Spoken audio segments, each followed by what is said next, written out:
Friendship. Friendship again?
Greetings, gamers, and welcome to the 244th live stream from the Misfit Gamer Studios. I am your host, Vortex, and this is D&D Discussions. On today's episode, we have a very exciting, brand new base class coming from Hecate.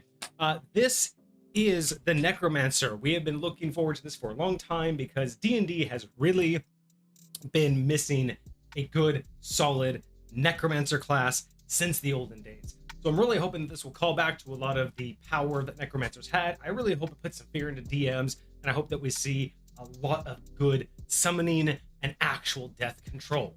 But join us as we find out what Hecate has in store on today's review.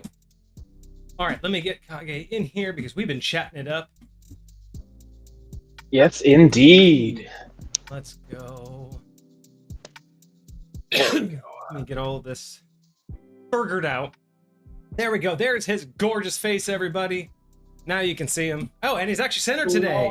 You've gotten your shit figured out to where you are centered finally, and not like way out here. You know, not like off in this kind of land where you're just talking on the the bottom of your screen. We actually get to see it. It's like that sometimes. It be like that. Hold on, my phone can't Indeed. be. It's about to die. All right. Should I show the folks what's going on with my saber? Should I at least give them a sneak peek at its progress? Some of the subs got a sneak peek earlier, but should I give everybody like an actual sneak peek of like early on? But I am two parts. I have two parts that I have to change, and then it's beautification. But the structure is there. So the structure is there. If y'all want to see my saber, is nice. But now that I have, I mean, if you feel like showing it off, that's fair. I would be fine showing it off if they want to see it. Otherwise, they can wait until the giveaway stream, which I will officially put it together. Or I don't know. Yeah, Soul finally put theirs together. I don't know if you saw Soul's rolls in the Discord, but Soul did officially all their rolls. I did see the rolls. It's very cool. So yeah, so basically I have my core concept done. Everything's together. I just haven't officially tightened and finalized it because I still have a few I have those two parts that I want to do. Once I'm 100%, it's putting it together, beautifying it, aka putting all of like the nice features, putting some leather wrap on it. So I still may continue to do that on my own, just because it's a nice little fun side project. But now that I have the base concept, now that the core is done and I have a fully better understanding of what I'm doing, I'm much more confident in doing the giveaway. I think the idea that I have for the giveaway is doable. It's still going to take me probably 2 solid weeks to make sure I have the parts and the know-how, because that's a hefty one too. Well, because we're not. The one that we ended up rolling was. And to be fair, I because I re-went back and I looked at a lot of what was going on with the original idea, and the only way people were getting away with $20 and $40 builds is they were buying a 9-inch bolt, and 90% of it was nuts and washers, and then maybe like 1 or 2 sections of pipe, and everything else was just washer. And to be fair, they looked really cool, but let's face it, they all looked like, I don't want to say replicas, but they all look like wannabes. Like they all look like lightsabers, and I say that with quotes, right? They all look like lightsabers, the exact iconic, everyday. Oh, that's, you could easily from a distance be like, is that Luke Skywalker's? Like, it's that way. It's that what I mean, right? It's like I say it in quotes, not because I will say I do genuinely think that's what 90% of those people were going for. 100%. I'm not saying that was a bad thing. I think that's what they were trying to do. And like, more power to them. It wasn't what we wanted. Yes. And like I said, I will likely end up doing something similar. Probably for stream, only because, and you and I talked about this a little bit before stream, the large majority of what I want to do is going to require a little bit more technical expertise and a little bit more fabrication and adjustments, and so it's going to be one of those situations where I really want to be able to put that time into it before actually putting it together. So I figure if I could do one that's not as expensive, but also gives the right vibes, just to show something off with everybody, I'm down for that.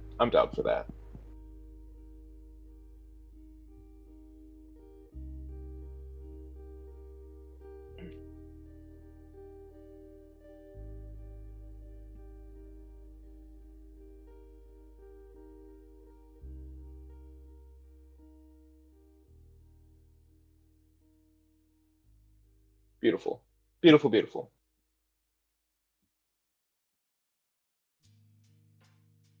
All right, there. Real quick, poll. Any update on the showdown? Absolutely none. Have not worked on it. Too busy. Do we have That's all three everything. submissions? Okay.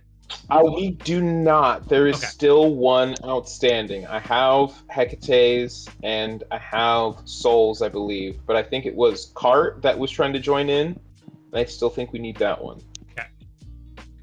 Trust me, you don't want me trying to do it piecemeal because it's not going to work once we have all three and I can read all three all at once.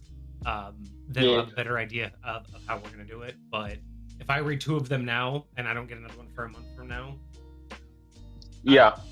No, it's not going to work for me.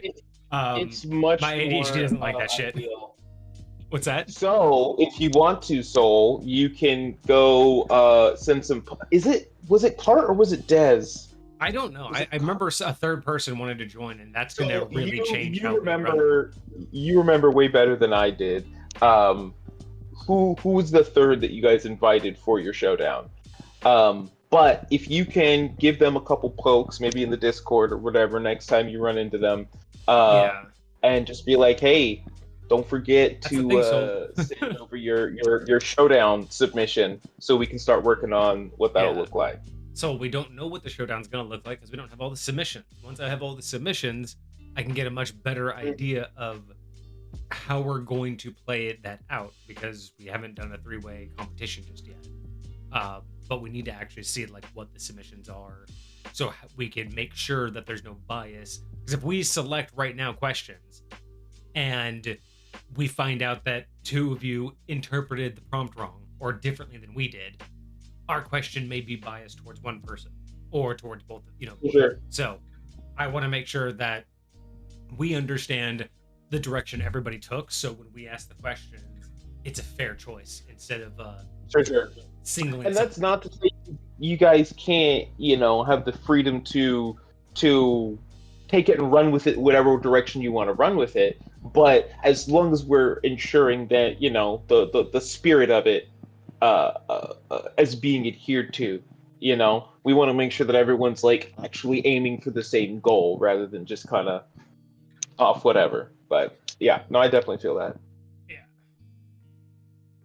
Wow. All right, we got one vote for no, so I guess people don't want to see the Proto Saber yet. I think they want to see it when it's done. Okay. All right. Well, that's fine with me. More fun for me. That's my little pet project that I'm doing. Y'all will get to see. I mean, once I finally go buy all the parts for the giveaway blade, that one y'all won't get to see until the day of. Because the idea is this: I want to go make sure I have the parts list right. I want to once I have all the parts right, and then I can do a dry run. I want to make sure that everything works 100%. Then we will schedule the stream. Because once I know it works, then we can start the stream, and the entire stream, and then I, kind of like a Lego set, right? I will make sure that it works. I will make sure that we have all the pieces. I will make sure that we know how to complete it from start to finish. And then I can lay it out all on the table, kind of like, you would imagine it being in a Star Wars lightsaber workshop. And then as the stream starts, we can sit there and build upon it, put the pieces together. I can talk about the lore, talk about the roles as we put it together the entire stream, getting people to buy raffle tickets or however we're going to do that, and then we'll do the giveaway. Okay, no, that's legit. I like that. I like it a lot. And it won't really take very long to hopefully put it all together. So that means that most of it will be beautification. It'll be like all like the little putting like the touches, making it. Yeah, absolutely.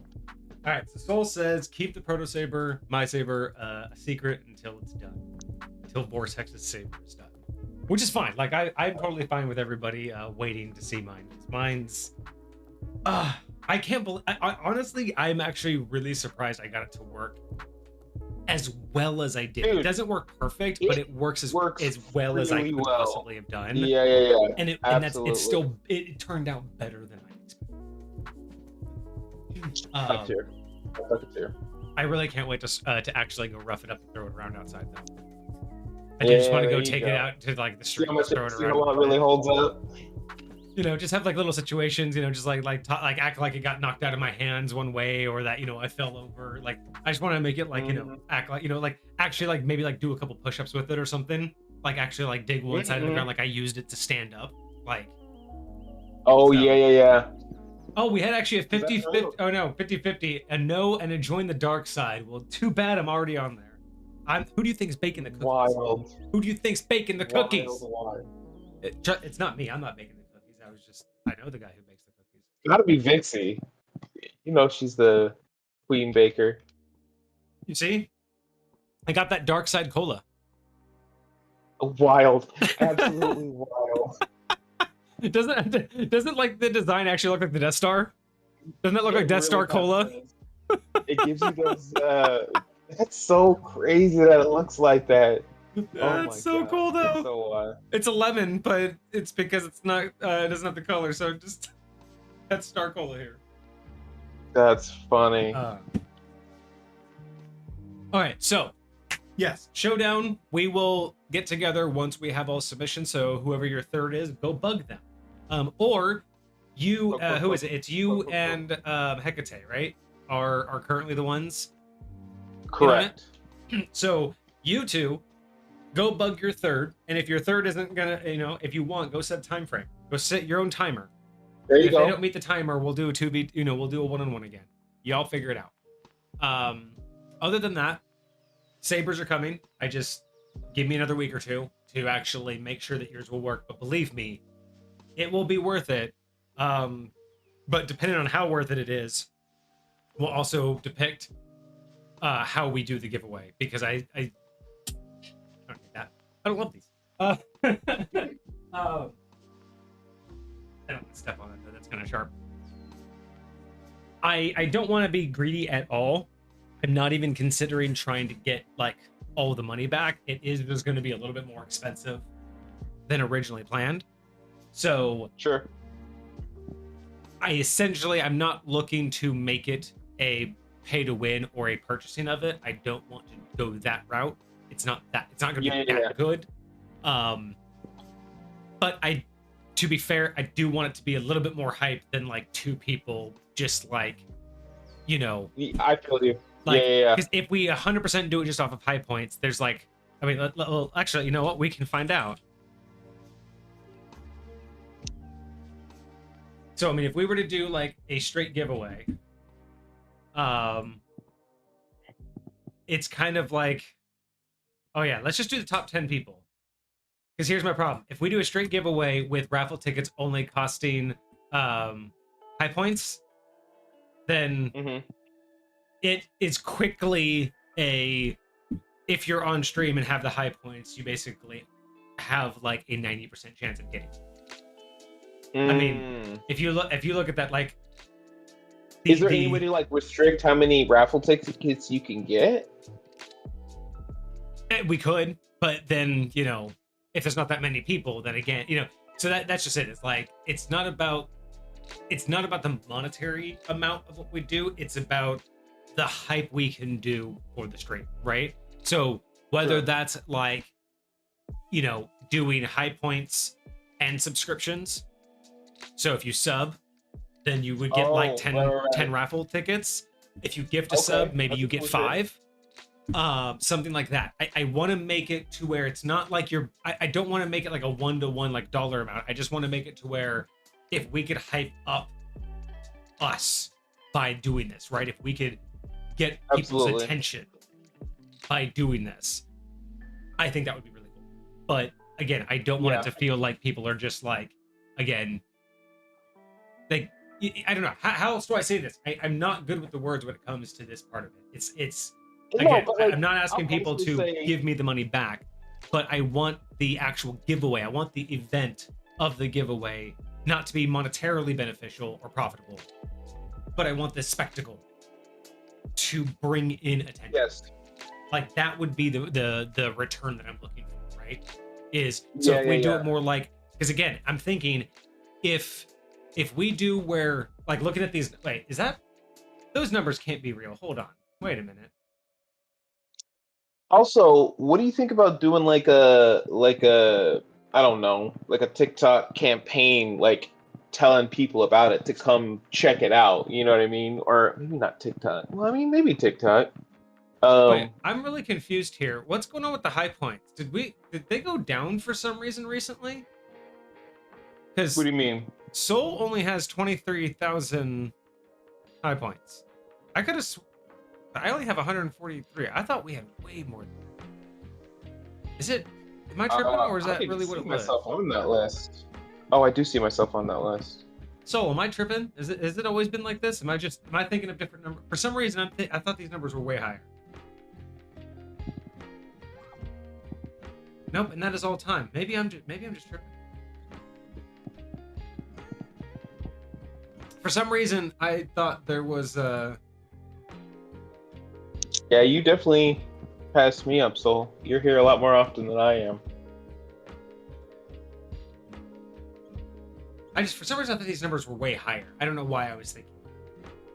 I don't know. I don't really get to see my high points all that often. The only ones I see is the XP. I stay forgetting where to go to actually look where mine are, but I'm guessing it's just a command you have to go For ask XP for. or for leaderboard? It wasn't specifically for leaderboard. It was just to see how many high points I specifically have. Oh, I think But you have to do if you leaderboard have your a name. leaderboard- So if you do Oh, gotcha. nope. I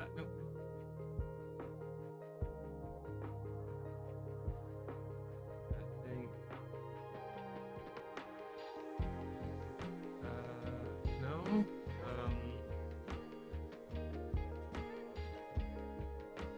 Yeah, I feel like those are right. I feel like those are accurate numbers.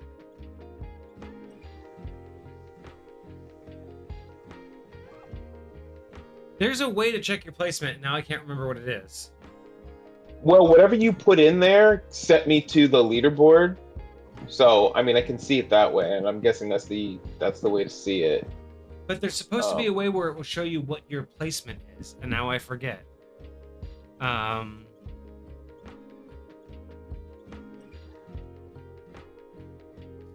Oh, it's points. Do exclamation point points. There you go. Is it? Wait a minute. Wait a minute. That is not the same thing as the leaderboard. Wait. Hold on. So everyone go to the leaderboard real quick and tell me if you see those same numbers, because that is totally not what I see. I see the same numbers. 22, 22,930, 22,930. Yeah, that's what mine is. Oh, wait. So, okay, hold on. Do I... Oh, okay. No, I see it. I see what... Okay, never mind. I see why it looks different on my side. It's the Oh, admin. Soul actually asked for my points. Does that mean I can look at somebody else's points? I think you do points in their name, and then I think you see their position. Okay, that I keep forgetting that my admin view is different than everybody's, so I'm just like sometimes it displays things oddly. So never mind. It's on my end. Oh, that's cool. I didn't know you could add somebody else's point. So yeah. So it should be a combination of things like so many high points will buy you raffle tickets, you know, like 100 high points or 1,000 high points for Sure. a bundle of raffle tickets. Subscribing would get you a bunch because obviously you're new if you subscribed. But I guess you could also subscribe, ahead of time. So we could also just make all of that a bundle. And then gifting could obviously be a bundle of tickets. So things of that nature. Like I don't want to necessarily go so far as to say like, even tipping, but it's not a subathon. We're not trying to do that much, but Sure. I do want to make it to where, basically this way. People that are brand new, and if you sub and we give you like 10 raffle tickets or 100 raffle tickets, great. If just by showing up to the stream, I don't know how we can set up a giveaway to where just by, hanging out, you get like a raffle ticket like every 10 minutes. You know what I mean? And then Sure. by making them like $1,000 a raffle ticket or something, or $1,000 for 10, our audience who has been here a while basically gets free raffle tickets. They don't have to subscribe. They don't have to gift a sub. So that's what I'm trying to balance out, right? Is I want it to be, the Saber is going to be worth it to get the hype. We need people's attention. So the only way to do that is to really try to benefit our own audience by not making them pay for it like Cart did during the subathon. Yeah, Start went hard. Start went hard. But essentially, because I don't even know what category we're gonna be in. Um, I don't know if we should be in a Star Wars category. I don't know if we should just be in just chatting. But is there a Star Wars category? I'm sure there's a category for. And that's the thing, is I really want to make sure that the effort we put in is gonna just be big, because this lightsaber is gonna be dope. But at the same time, it's not gonna be like 100 people watching. Awesome. Yeah. If we get 10 more extra people throughout the entire day, I'd be happy, right? Let's be realistic here. It's fair. It's valid. But you know what? Getting 1 or 2 new subscribers from something like that is kind of like what we've always talked about. Is that's why we like doing those little pop-up things, is getting people's attention, because we're pretty sure our content can keep them, but sometimes we need to do something big to have people notice us. So that's the mindset. If y'all want to know, that's the business mindset behind that decision. Is really, again, I think our content's good enough. I mean, Kage and I have talked about this a lot off stream. We've gotten to the point where we're comfortable. The equipment could get updated, but let's face it, there are much more famous, popular, and income generating streamers and YouTubers that have worse equipment, right? The equipment doesn't set it. I think we're at a comfortable stage. We could fine tune a few things, but I think our content is rock solid. Our biggest issue is just like any other. We just lack I don't want to say the audience. We have a great audience. We lack the exposure. We just don't have eyes on us. We don't have any real way. Like, D&D is not a category that grows, right? There's a lot of people who, again, I think we're a little bit of an oddity. We might do better in like a talk radio or a podcast channel. Granted, we mostly talk about D&D, so it makes sense that we're here. Interesting. But most people in this category play D&D. Like, we're the only channel that I see who does this shit, like, on a regular basis, right? Like some people build their world on stream. I saw one guy doing I try to watch one guy do like a review, but we're the only people who do like this on Twitch or D&D, at least in the D&D category. So I know we have the ability to attract people. It's just, how do we get in front of them? Because Twitch is not a place to grow. Yeah. One thing I am considering doing is, once I figure out how much money I can put into it, because I know it's going to cost a little bit, because we're not generating. I am thinking about putting out a call, maybe on Reddit, and just seeing what happens in the YouTube editors, like r/YouTube editors, because there does seem to be a lot of subreddits and sub forums that do talk about hooking people up. So I might just put out some feelers and just say, hey, this is what we're looking for. This is the stage that we're at. And just see what the quotes are. Just have people, shout out some quotes to us. See what I might be able to budget for and afford. And essentially, the plan would be to start with having them dissect our most recent episodes, because right now we're, I would say, at our best in terms of quality. But essentially, the ultimate goal is, get our episodes cleaned up for the main channel, so we can actually start, actually, like, we have our VOD channel, but actually turning these into structured segments, right? So someone that can cut it down, cut out the intro, like today, right? This would be a review. Grab the intro, cut out all of this crap, and then actually do all of the right editing during that, right? But also be able to pull out the rants, right? The tangents, and make shorts out of those things cleanly. So I know that may not all be all at once, but those are the layers, right? I just want to find out, here's the things that we're looking for at different stages. What's plausible? What does that even look like? I want someone to go back through and replace all of our thumbnails on the main channel. I'd like all of those thumbnails to be replaced, and essentially just start to rebuild the idea of what we want to be, because I think I've gotten to that stage where I've gotten it to as far as I have time and effort to put into it. But I have my ideas now out. Now it's time to find someone who can take them and work them and make them stronger. So that's I think what I'm going to do is find out what the price would be to have someone start to slowly integrate. Also, what I need from you and from you out there, everybody's like, honestly though, if you're listening in the Discord, I want to know who are your favorite podcasters or YouTubers. Go to the Discord. I don't care where you put it. Suggestions would be perfect, but anybody who's and specifically what I'm looking for is editing style, not content. I don't care about what they do. I'm not going to watch the video. Like, we're not watching the videos. I'm not looking for entertainment. What I'm looking for is whose editing do you like? Because like right now I'm trying to think of like the people that I watch mostly is like science education. So Sure. You say YouTubers and we're not really YouTubers yet. But you know what I'm saying? Like I'm trying to think of like, I don't really watch content like ours. So it's going to be hard for me to figure out like who like us would I consider that. But then I don't have to necessarily do that. I could just point and say, hey, here's the few YouTubers that I honestly can recognize their editing style. Whereas everybody else is just content, right? I don't really think about it.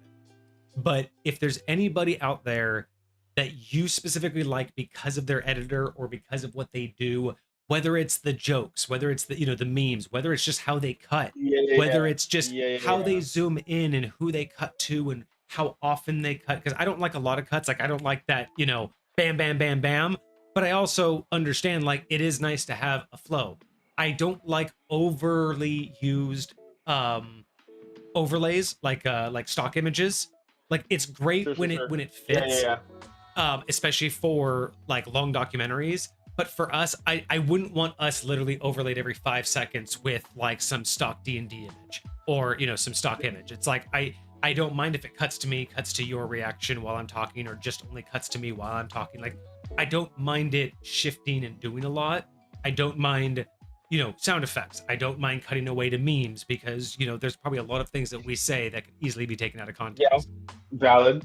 But that's the thing, is like, those are fine as long as it's not overdone and as long as that's not the content, right? The content should still remain intact. What we're talking about, the points we're trying to make. That's very interesting. So hearing what you're looking for, the majority of people that I would send you aren't podcasters. That's fine. It doesn't matter. I just said like, I say podcasters because some people may only listen to talk YouTubers. Sure. Yeah. But it doesn't matter. That's again, fair. Don't send me anime. Don't send me any of that. What I'm honestly looking for is good face, like you know, like talking head. You know, that's the other way to say, you know, basically, you know, like podcasters, like, right, like talking head YouTubers. You know, like one of mine would be like CoffeeZilla. That, not really D&D focused, but that is a talking head media that I really like. And he has a lot of really good cuts. But there's a couple others, you know, like I really like how Dark Viper does a lot of their edits. He mostly does game content, but he does a lot of talking content, and his edits are great. A lot of the times he has a way to edit. I like how his editors pull out the copy of like the comments. They'll actually, like, you know, pull out like the comment they're reading and, like, you know, highlight it and focus in on it. Like, just little things like that, right? The things that I don't think about when I'm going over an edit and just trying to cut out the uhs and ums and the silence. But that's what I want. I really want to find out if I can find someone who can start with our current content, and then again branch off into being able to structure our current content and do and then, you know, and do thumbnails along with it, help replace our thumbnails, help also cut out our tangents, make those into short form, make those into shorts as well. And then also maybe them or another person, we like do a cutoff wherever we got like our current quality stuff. Maybe that's when I'll do a date cutoff, and then I'll get a different editor to just be like, hey, whenever you can you just go back and we'll do called an archived playlist, where it's like, you know, before we got nicer gear, like the nicer microphones and the nicer cameras, I could just set them on all of that previous content just for a dedicated playlist that's just older content, like not really like Oldies, whatever. yeah, still Yeah. great to listen to, but just not worth, trying to make look good anymore. Yeah, like you do with it what you can, but like recognize what it is, which is not like new content that we're putting out, which Yeah. is totally fair. I get that. And they Okay, could also that help makes a lot of prepare it. sense. Oh, what's that? Sorry, what's up? No, I just said that makes a lot of sense. That's very cool. And I'm hoping that we can also they can also help us like prep some of them for actual podcast syndication. So I know our VODs are a little bit everywhere, all over the place, but once they start like improving it, those can be set up Sure. as podcast syndications, and then you can, we'd be able to go to like Spotify, and people would just be able to listen to us. Interesting. Yeah. There is even a podcast portion of YouTube, which is interesting. Because I find myself there every so often, just because you can listen to it differently on your phone like that. But Yeah. okay, that's very cool. Yeah. So That's I want to very do cool. that this week. So if anybody has like, again, specifically a not a faceless YouTuber, preferably not a faceless YouTuber, because most of those cuts are going to be stock footage or whatever, or custom animations or whatever. We're looking for YouTubers, they can play games. I don't mind. They can be D&D content. They can be podcast or talking heads. It doesn't matter what they do. It's preferably those that show their face in some fashion and have a good editing style. Meaning, again, not crazy shit, but they have like one of the reasons why Dark Viper is so good is his editors know how to keep his story moving along, even no matter what like the interruptions are. The edits come through to tell the story in full, right? That's what I'm looking for. Is not someone who just is constantly entertaining, but is entertaining and constant. I like that. I don't know if that makes sense, but I just like how that sounded. Yeah. No, that's valid. That's valid. So yeah, those are the criteria. So set, in good faith, send me those, and then at least if I agree with any of them, I'll check them out. I'll kind of speed through a little bit of them, and if I do agree with the editing, I will also include those as examples, because that's the idea, right? I have a couple examples. What I want those examples from you and from the audience and our viewers about what they would like to see as our edits, right? Like, some of our audience may be like, I hate memes. I hate when they cut away to GIFs, right? That's cool. Fine. If our audience is like, hey, yeah, I don't want cutaways.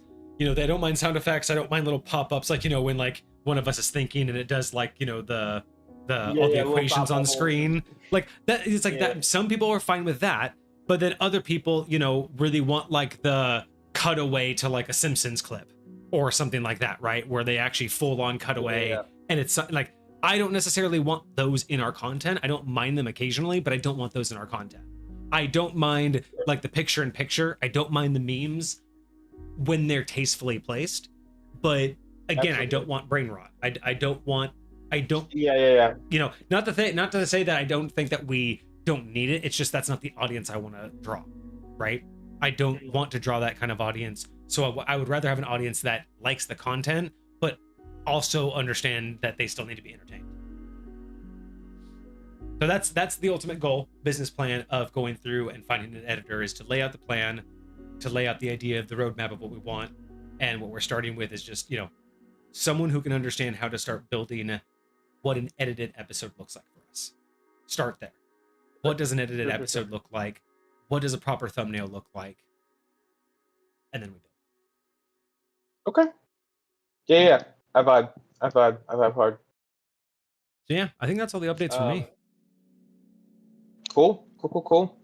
I do agree with you, Soul. I kind of think calling it X is stupid, and I get so confused when people talk about it in that context. So I'm just like, oh, you mean Twitter? Yeah, gotcha. Yeah. I mean, you could just say X Twitter, like like it used to be Twitter. It was Twitter. Then it sounds like I'm talking about a DMX song. X go give it to you. I'm like, all right, listen. Yeah. All right. Well, I guess that is unless you have anything for the good folks. No one wanted to see the saber, so I think we're done. I think that is everything that I had on my list. We ready. All right. We got a review to get to. All right. Well, let's begin today's review. Uh-oh.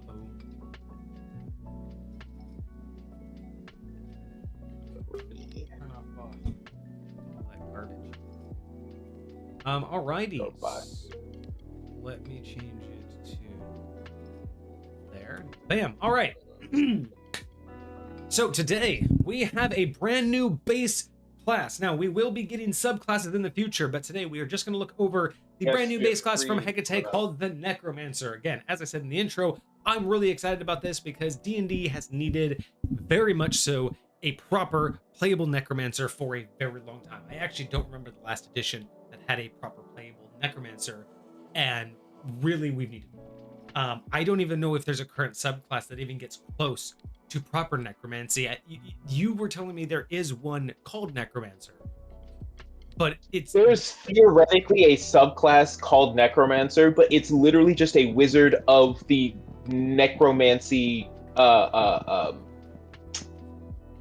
school of magic. So there's plenty of necromancy spells that aren't raising things from the dead, and that's the majority of the spell stuff that you get. Like theoretically, what was it? Inflict wounds. That's a necromancy spell. You know, it's decaying the body, stuff like that. So it's about it's a wizard about necromancy spells. Yes, under all of that. Necromancer, but they're the school of necromancy. So it's yeah. So it's definitely not controlling undead. I have an army. I have all this stuff. Like, it's definitely not that. So if that's what we're finding here, then I am absolutely very excited. I think it's going to be very cool.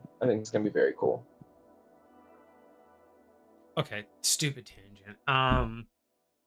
You know how everyone has dumb ideas and then we all never think about them, but then every now and again someone's just after a while you are upset that you never had that idea because you're like, man, that could have been $1 million idea. So obviously happens all the time. So I'm only going to say this out loud because I don't know which one this is. But fair enough. Soul just reminded me of a dumb short that I did a year ago. I did a stupid pun about I think a bard who's I can't remember what I said, but it was basically a bard joke about a bard vampire being a necromancer. A bard vampire. Yeah. Oh yeah. Yeah. What do you call a vampiric bard? A necromancer. Oh, wild. So, but just reposting that, looking at that, going rename this to the bard class, call it Necromancer. So now I'm actually thinking about this because it would be kind of funny if we did it. But now I'm actually wondering, what if we did this, us, y'all, the community, a full Misfit Gamer Studios, not just you and me, not like the ADMG, not like the APBHB. This would be a true community thing. And I'd have to do some more research to see if it exists, because it may already exist. But what if we made essentially a module, in a sense, but the entire module was based off puns? So we have a class called the Necromancer, and it's literally a bard who just is like the classic Gomez. Like we just kind of model him after Gomez's character, or sure, just this overly flamboyant, sexualized, not necessarily rapey, but overly sexualized, character that everyone wants to treat the regular bard. But what if the entire thing, the whole thing, the town that they went through, the names of the campaign, the names of the missions that they did, we could make a whole thing where everything is just a pun upon itself. Now, not so deep that it's Monty Python level, where literally every line's a joke, but just titles and names of things are puns of either D&D references or just slightly off little things. I wonder if we like with enough of us, like, there's enough people here who like to create homebrew stuff. I'm pretty sure we could figure it all out.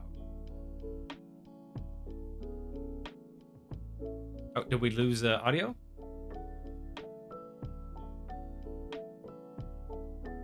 I think we lost audio. That's so weird. Oh, there you I are. feel like I connected for a while. Well, there you are. You were like mid-sentence and then it just cut out, and I was like, Ah. "Wait, what the fuck just happened?" That's so crazy. Yeah, the stereotypical bard style subclass, but like everyone plays that, right, as the role play. I'm talking about like making the actual class in this thing. Like you play Making it be that. Yeah, like you actually play like your skills are actually like in flirting, like not like you have a bonus to persuasion only when flirting.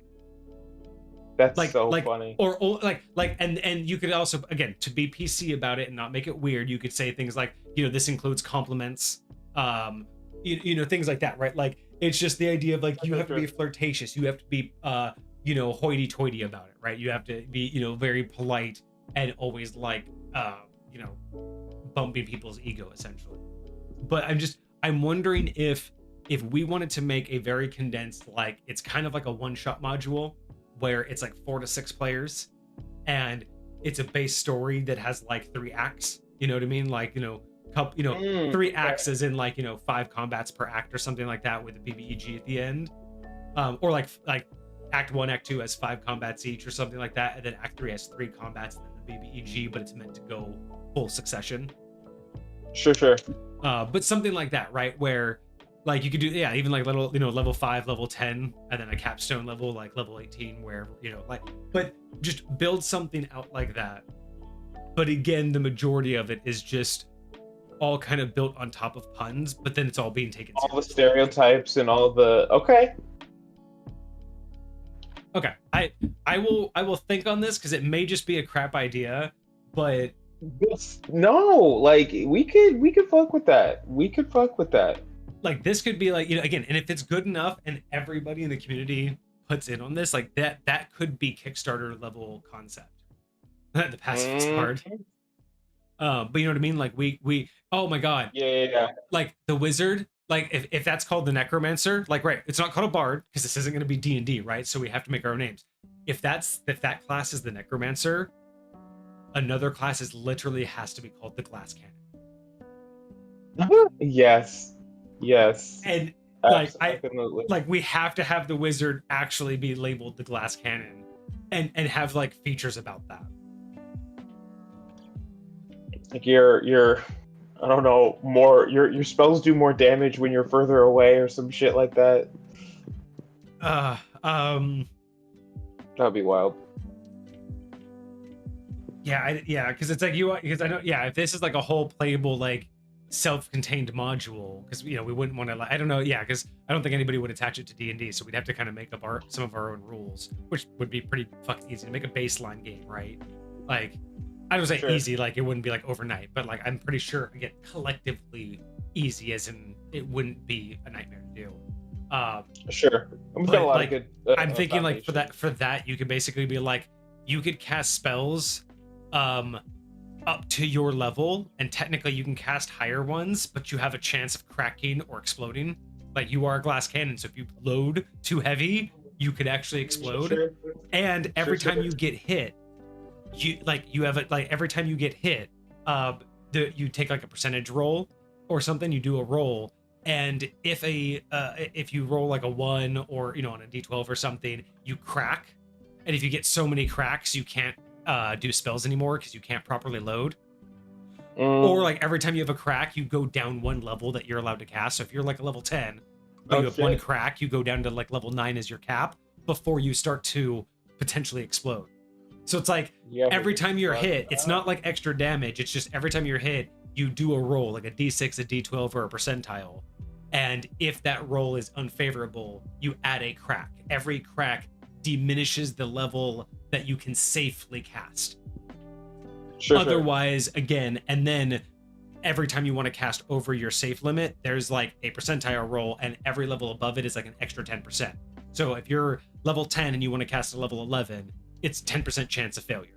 If you want to do a level 12, it's 20% chance of failure, right? So it's progressive Right. like that. But yeah, so it's like if you have 3 cracks and you're level 10, you can only cast a level 7. But if you want to cast that level 10, sure, but it's a 30% chance that you just explode because you have too many cracks in you. Bro, I'm actually like way too into this idea. That actually sound like, okay, tell me if I'm wrong. Does that sound like a good mechanic? Just for Dude, I would a fuck with wizard? it. I would have to like see again because I like it. It's just one of those things where it's like, oh, how bad does it feel to play? Like, does it feel like I can recover fast enough? Like, if I'm actually gonna play this thing, like, yes, I want it to be memey. Yes, I want it to be stupid. Not stupid, but like, you know what I mean. Like I wanted to feel like I'm embodying the essence of what it means to be a glass cannon. Oh yeah. But I also wanna feel like I can do stuff. Well, and what I would right? do, So, I think what we would do is this game I think would be a lot of fun if it was a little bit more direct and not, again, less is more. So imagine if we just had like spell lists, right? And they're just kind of specialties. Like what kind of wizard do you want to be, right? So you could be a glass cannon, and then you choose like your school, and that school comes with a list of spells. But unlike Sure, D&D, yeah. the spells are mostly basic, but every single one of them has a max level that they can be cast at. So they all have a level 1, and some can be cast up to level 5, some can be cast up to level 10. So what you do is, so like, you know, let's say you want to be an illusionary glass cannon, right? So your illusions, you know, literally melt their minds and does psychic damage and, you know, makes them just completely miss and all of that stuff. Or you want to be, you know, a pyrotechnic glass cannon. So you're literally shooting fire and napalm and you know, flamethrowers out your glass cannon, right? But sure. being that idea is like all of those spells, we make them individualized, but like they have a minimum and a maximum, right? So let's say the classic fireball is you don't unlock it until level 4, but it has a max of level 8, so it only really has a 4 level spread, right? It can only be upgraded 3 times. Whereas a level that you got at level 1 that has a max level 6 can be upgraded no matter what level you are. You can only upgrade it up to level 6. Right, right. And make the base mechanic, you can cast a spell equal to your level, right?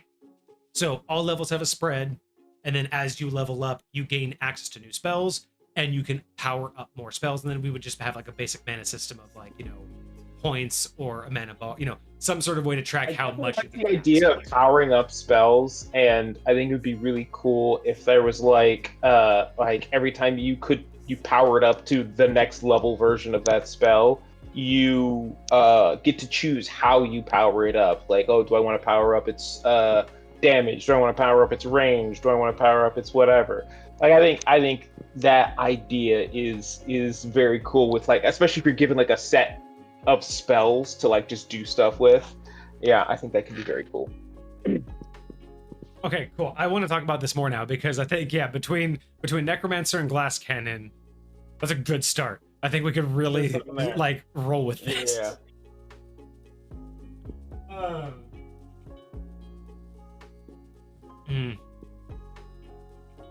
Okay, I need to stop because I'm thinking way too much on more, and I will just keep going. So, back to the review. All right, so today we have the Necromancer, a new base class from Hecate. I'm really excited because I want to see summoning. I want to see like death control, like someone goes down on the battlefield and you take control of their body. I want to see if nothing's dead around, but there's like a graveyard, you can summon spirits. Like I want to see you. Like, I want to see more than turn undead. I want to see this thing be a master of death.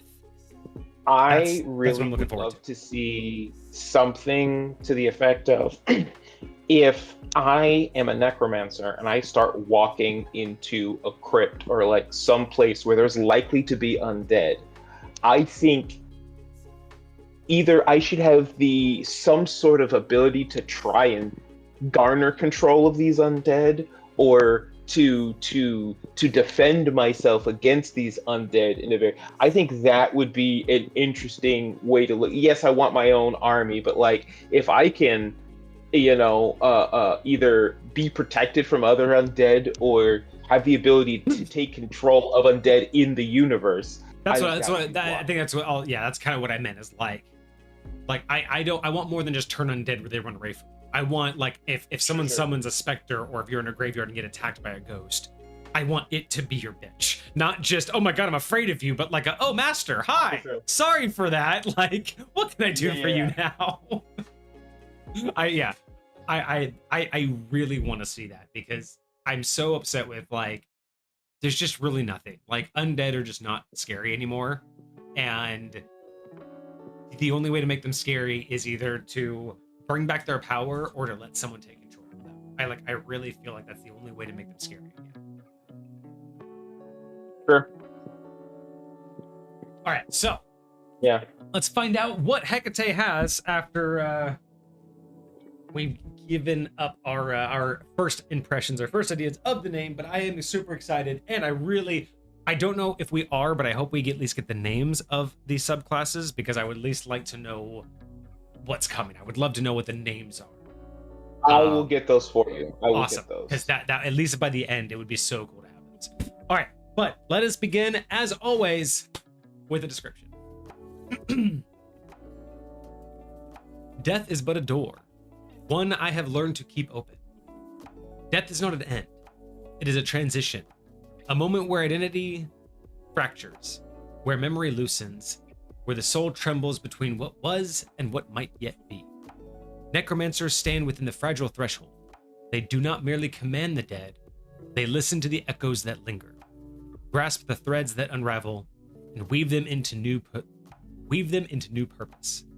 To them, a soul is not sacred nor profane. It is potential. Every life leaves an imprint, every death a residue, and in that residue lies power waiting to be shaped. Where others see silence, the necromancer hears a chorus.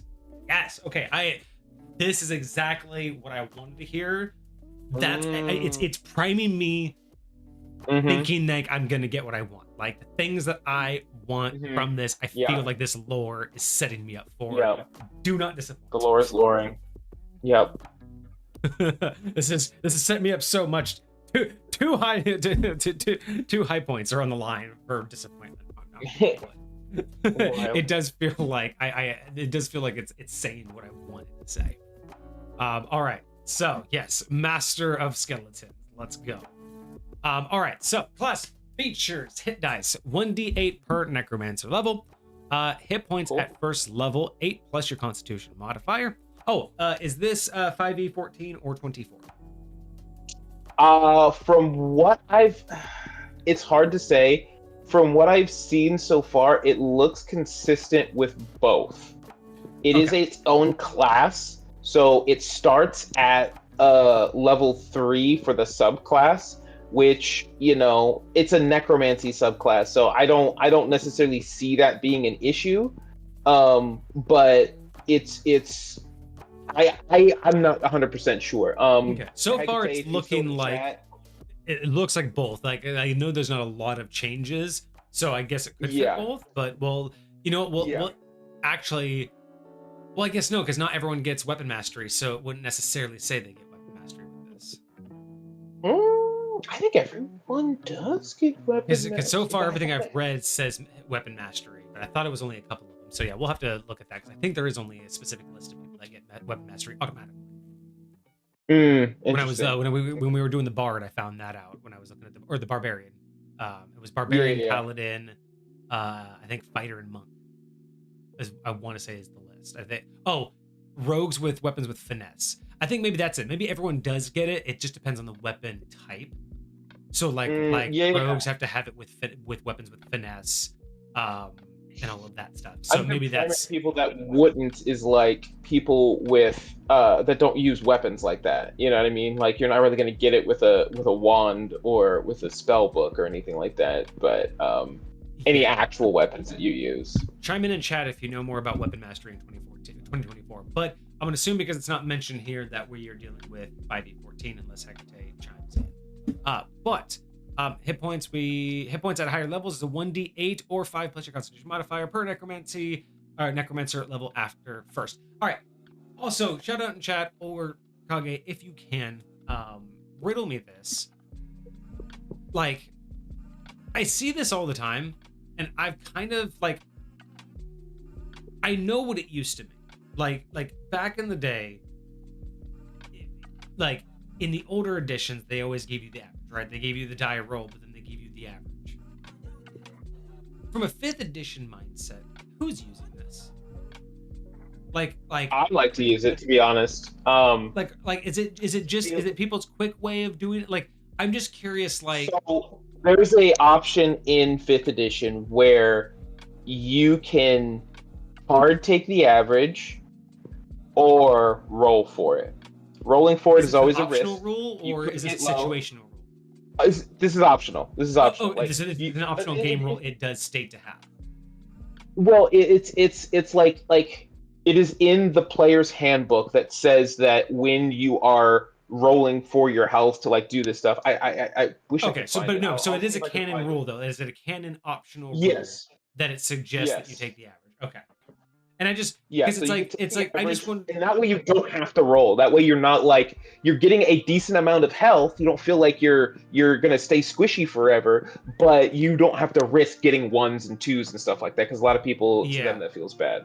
Because I'm just wondering if it's one of those things. Is it there because it's a legacy item and that's just how it's always been, or is it still a refined understanding of why it's there? Because I feel like is it just one of those things? Has it been lost, or is it really like understandable? It still has its place. Yeah, it still has. Okay. I do.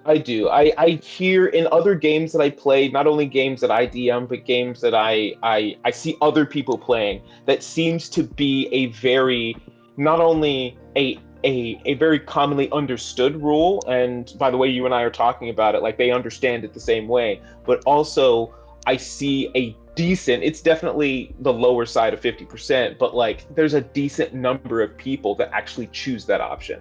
They're actually like, hey, I'm the type of person that wants to play it safe, that wants to go with the average. So when there's it's really it's the shortcut option when people don't want to roll for health or roll for something else, like that, like again, health for a potion or health for this. They can roll, or everyone agrees this is the number you're allowed. It's not a minimum number. It's just this or a roll. I've only seen this when it comes to hit points, specifically when it comes to leveling up.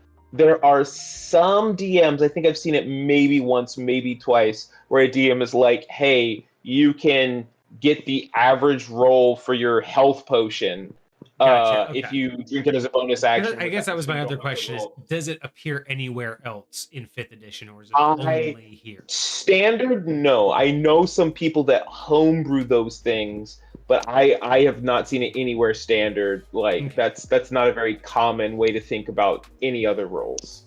Yeah. Okay. Again, just one of those things. It's like I've seen it. I see it all the time when we're doing the reviews, but it's like it's also just something that I don't use even from the older editions. So it's fascinating to me that it still holds on. But I'm just curious, like, do people actually still use it? I will say the only other place that I see it is damage rolls from monsters ran by the DM. Sometimes they don't want to spend time rolling for damage, so they just take the average and give their players the average damage. And a lot of the times when they do that above board. They just tell their players, hey, I'm just giving you guys average damage for each one of these attacks. So I'm not like sitting here rolling dice forever and counting it, even though that's what a lot of people find fun. So it just is in certain situations, I don't mind flat damage, especially if it's reasonable. It really has to be proportional. But absolutely. Okay, sorry. That was just my tangent of constantly seeing it, finally just deciding to ask, like, who's using that? Are people still actually like doing this, or does it even matter? All right, cool. So armor, light armor, weapons, simple weapons, daggers, and sickles. I think that's the same for wizards. Okay. When they get theirs. No tools. Saving throws are Constitution and Wisdom, and then skills you get 2 from Arcana, History, Insight, Intimidation, Medicine, and Religion. All of those make sense. Actually, I don't see a problem with any of those. Off the top of my head, I can't think of another one that would even be. I actually really like that Intimidation was included in there. I do too. Yeah. No, all of these are great. Yeah, all of these are really great. All right, and then we get a couple different features: necromancy affinity or necromantic affinity spells. We get cantrips. Starting with 2, get up to 4. Starting at level 10. We get 3 starting at 4th level. That's fair. We do get a full list. We are a full caster all the way up to 9th level. So full caster, hey, we need another one of those. We get something called spirit points. That's interesting. I'm looking forward to reading that mechanic. And we have another counter called Deathcraft options. So we have 2 new counters. Interesting. They start at 6 and go up to 18, and then 2 and go up to 5 respectively. I'm interested, but wary. You know, counters like these can get kind of crazy, but I'm gonna hold off my reservations. It can get cumbersome, especially when you have 2 different pieces of economy that you're adding to the table. I haven't seen, especially on top of spellcasting, which is its own set of economy. But you're adding both spirit points and Deathcraft options. So I'll be very interested to see how they're used, and like whether it's something that's going to be like taxing to stay on top of, or if it's going to be simple enough and you only really need to mess with it every once in a while. If anything, I hope that 1 is combat and 1 is out of combat. Okay. Like because Deathcraft. So Deathcraft being like you can use these out of combat for such and such prep, and then spirit points are what you do in combat. That could be kind of cool. Hecate says they're similar to sorcerers that have meta magic options and their sorcerer points. Yeah. So Deathcraft options is like meta magic options, and spirit points are their sorcery points. So think of it that way: sorcery points, and then Deathcraft options are like meta magic. Okay, so the options aren't like an economy; it's just how many of those you. It's kind of like cantrip. Okay, I get you now. I get you. Okay, no, that's cool. Thank you. That's very. Thank you. Needed that. That's perfect. All right. So let's go. Oh, this is a started at 1st level. So no, this is a 2014. It's a full class. It's a full class. That's why. Oh, never mind. Yeah. Yeah, full class. Well, because all subclasses start at level 3. Right. Yeah. Okay. Anyway, necromantic affinity. Your connection to death grants unnatural resilience. You gain resistance to necromantic damage. You can cast Speak with Dead as a ritual without material components. I love it. Great start. Such a good start at level 1. Really cool. It's not a cantrip. It's still for free though. Yep. I want to see if that's standard or ritual spell. I feel like it is. I like it. It immediately makes me hope and expect that we are also going to get the Dampier aspects where you don't need to like eat, sleep, or breathe. Oh, interesting. Like I really hope we get that as well. But if not, you can always just take the Dampier and this, and then boom, you're an undead necromancer. Cool. No, this is a very rare situation where I love what they did with this. Traditionally, if it doesn't have a ritual tag, it's not a ritual spell. They turned this spell into a ritual spell, and I think that this is such a beautiful way to do that. First of all, I don't know why it isn't a ritual spell, why it shouldn't be. It's kind of like Detect Magic, which is easily a ritual spell, but anyways, I think that's a very, very cool way to do this. I love that that's what this is. And what are that's just incense. Yeah, of course. Yeah. This is cool. And I'm just thinking of other ways, there's so many other ways that you can get resistance to something right out the gate. So yeah, this doesn't feel that bad. Mm-hmm. Oh Absolutely. Man, can you imagine you get this and then stack it with Dampier with Dragon Lineage? Oh my gosh, dude. I'm just thinking of just like so many things that you can stack right out the gate that you just are basically like you could just live forever as a 1st level. All right. But at 1st level, we also get spell casting. You are a full spellcaster drawing on energies of death and decay. Cantrips at 1st level, 2 cantrips of your choice from the necromancy, transmutation, or evocation schools of magic. You learn additional cantrips of your choice from those schools at higher levels, as shown in the cantrips known column from the necromancer table. We saw that above, as shown in the cantrips known column. One comment that I would like to make here, something that I think is similar to what we've talked about with races and other options where they give you selections.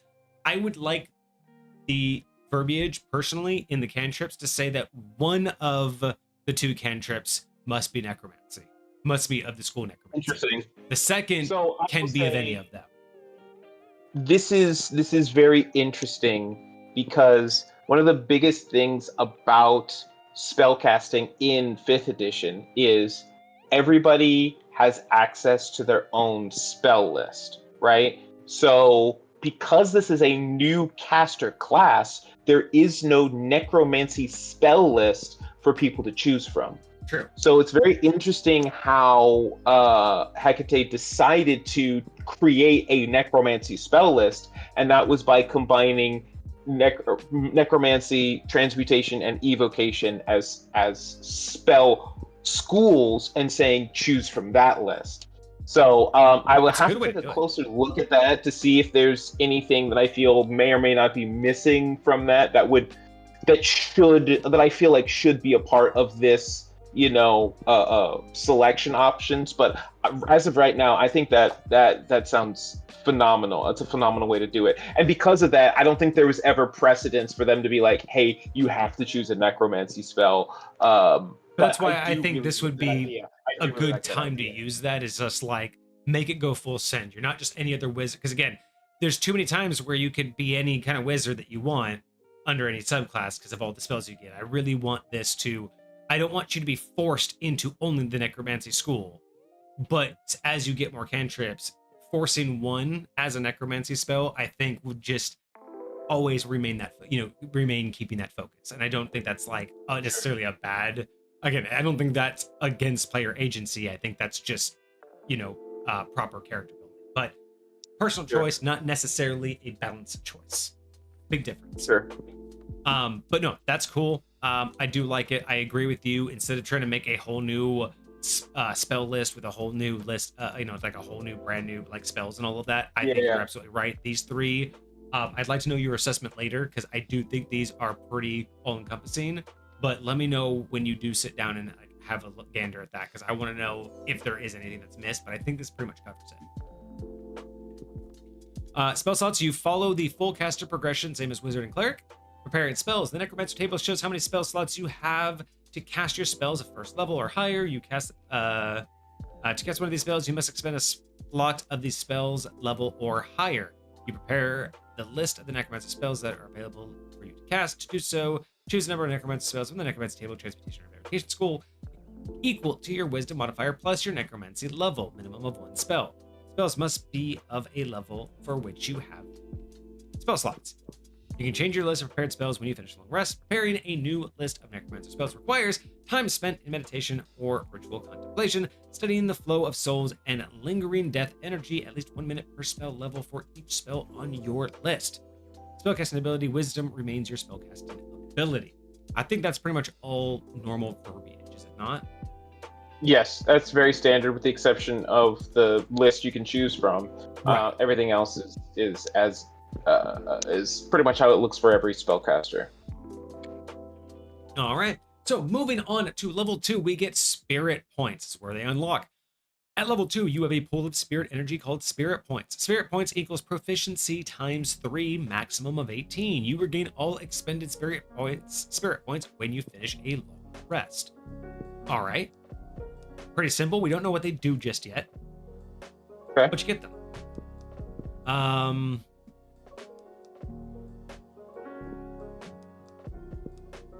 All right, so also we get Deathcraft points at level 2. At level 2, you've learned to warp your spells through forbidden necromantic artistry known as Deathcraft. You know 2 Deathcraft options from the list below. You gain additional options at level 9, 13, and 17. Whenever you gain a new option, you may replace one you know with another.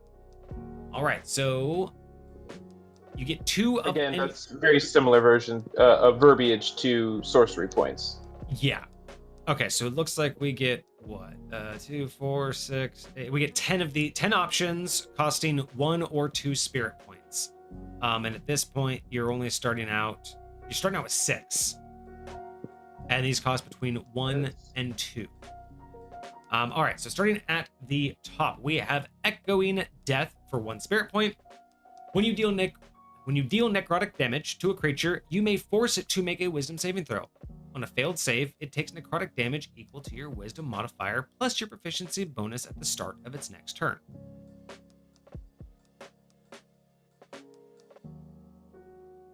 Crack damage, you may force to make a saving throw. Crack damage, your wisdom. So it's necrotic damage on top of necrotic damage. Okay, I'm not necessarily mad at that. I think it would be whenever you deal necrotic damage, you may force it to. Okay, so this costs something. Okay, so I think because this costs your spirit points, I think you could get away with saying this whenever you deal damage, and it doesn't have to be necrotic damage. Granted, yeah, you'll likely be doing a lot of necrotic damage, or at least you're going to want to, but I think giving them the ability to do this anytime they do damage isn't crazy powerful, and it doesn't necessarily break with the theme because you're adding on additional necrotic damage, so that kind of gives literally everything you do a necrotic feel to it, which I think would help add on to what we're doing here. That would be kind of cool. Yeah, because you got to make sure that you can do necrotic damage before you can benefit from this.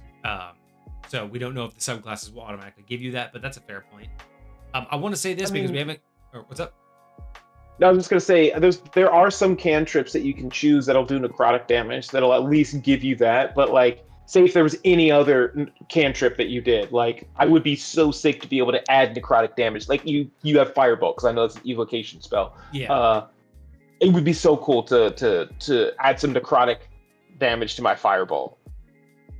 No, that's fair.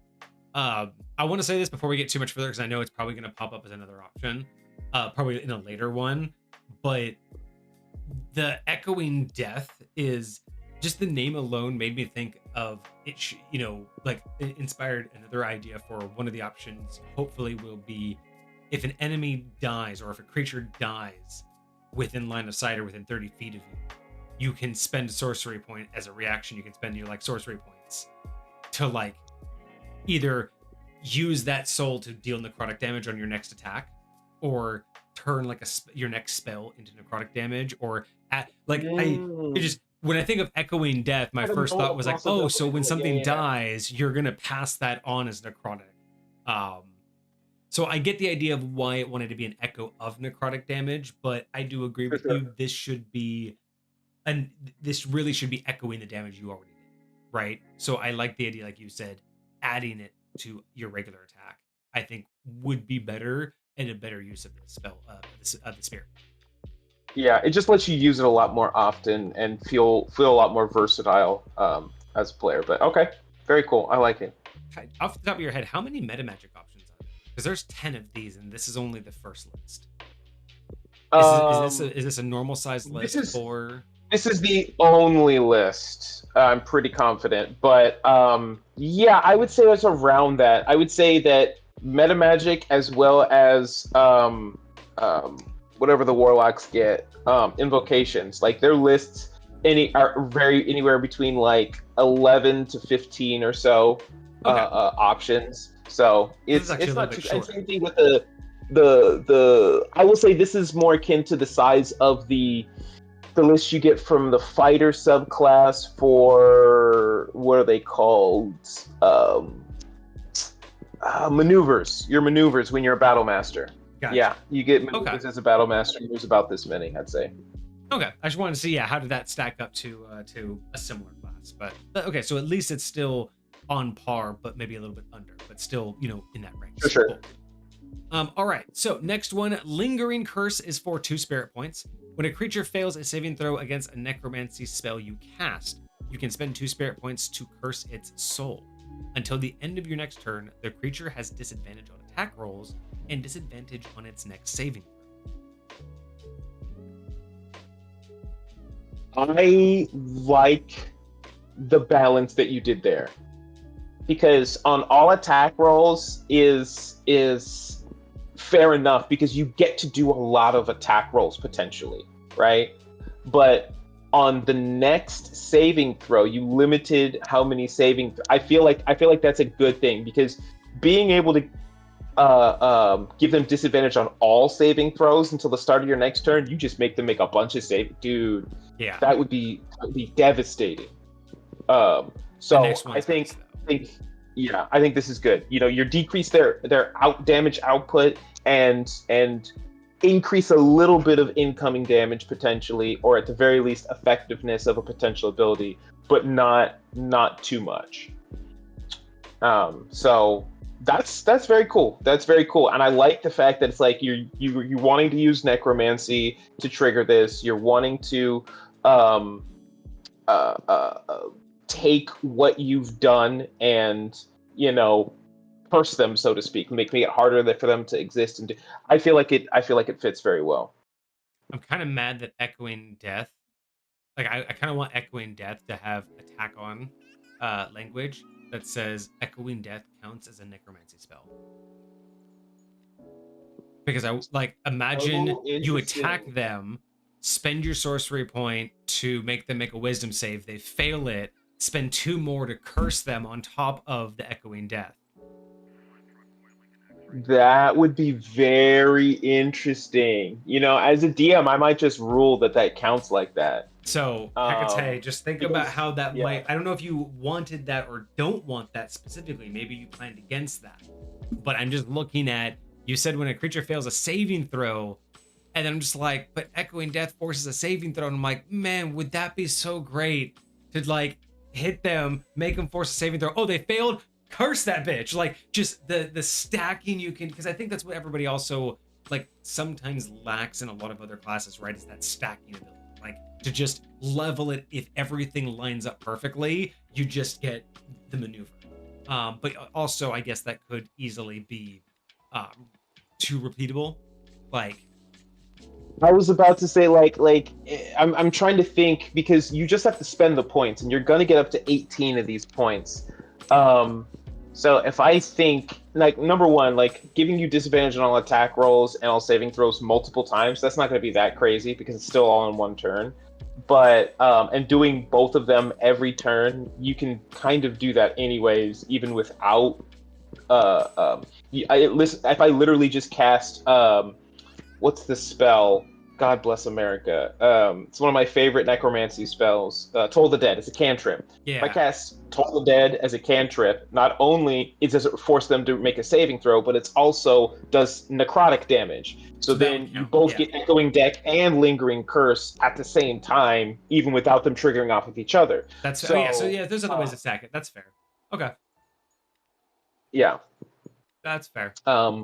But it's so good, and I don't disagree. I think that would be a cool option. Yeah, that could be a lot of fun. All right, well, let's see what else there is. So far, so good. All right, so Grasp of the Grave, 1 spirit point. When you deal necrotic damage to a creature, you can reduce its speed by half until the end of your next turn. Not bad.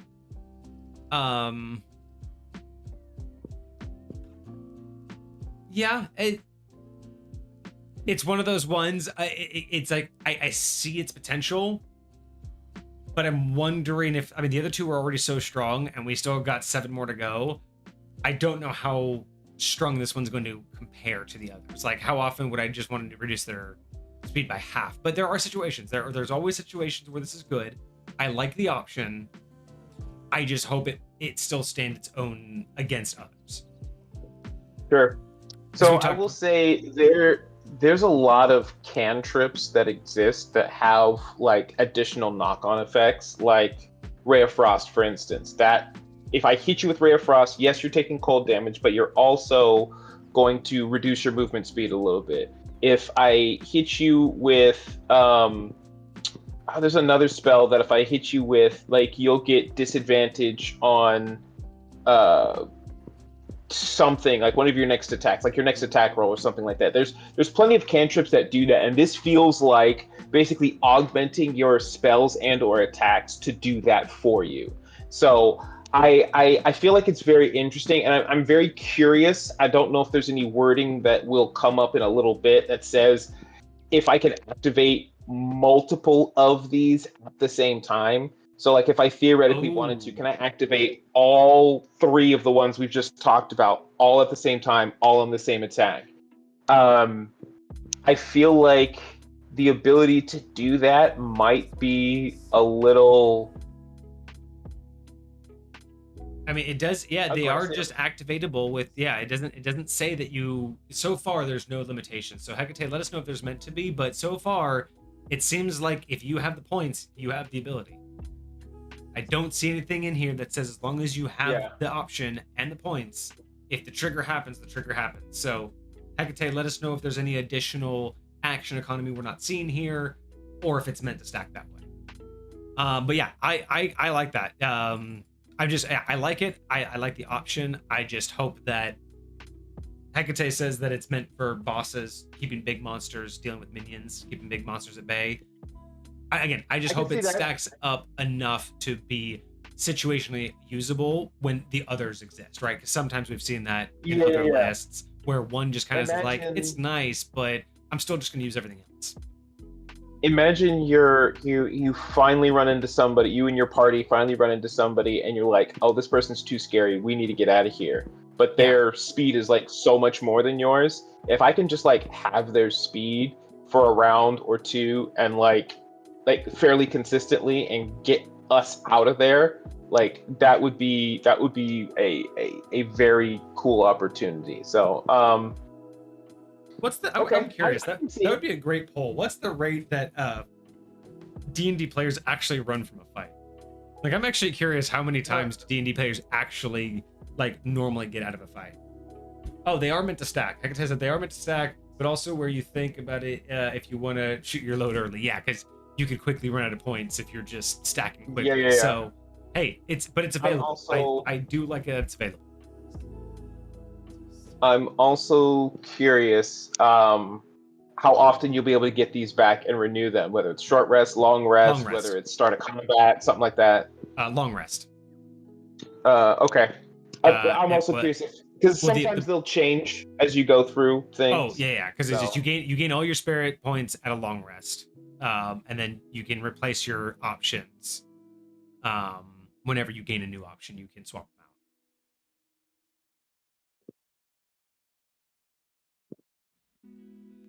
Yeah, because you have to choose 2 of these permanently, and then when you gain at 9th, 13th, and 17th, you get to choose which ones you're allowed to have. So you don't just get access anytime you want. You really do have to choose what combos you want to carry. So they are prepared. So it's not like I have a selection from all of these. I have a selection from the ones that I have available to. Okay. Yes. You take these with you. That helps out a lot. So like you can either choose Echoing Death and Grasp of the Grave, or Echoing Death and Lingering Curse, or Grasp of the Grave and Deadly Reach, but you can't have Echoing and Lingering and Grasp and Deadly Reach unless you have 4 of them. Yeah. And so, okay.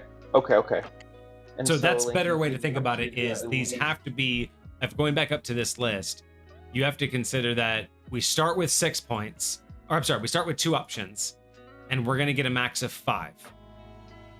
So you really got to plan early on what you want your combos to be. So don't look at these as, again, all at any time. Look at them as individuals and how they would stack with other abilities. All right, so we have Deathly Reach for 1 spirit point. When you cast a Necromancy spell with a range of touch, you can increase its range to 30 feet. If the spell already has a range greater than touch, you can double its range. Bruh. That's cool. You get Spell Sniper for your Necromancy spells. Yeah. Number 1, that's crazy for Toll the Dead, because it's 60 feet, so now it's 120 feet. That's crazy for Inflict Wounds, because it goes from requiring you to be within melee as a squishy wizard to being able to be 30 feet away from somebody and do 3d6 points. I think that should be 2 points, personally. I think that should be 2 spirit points.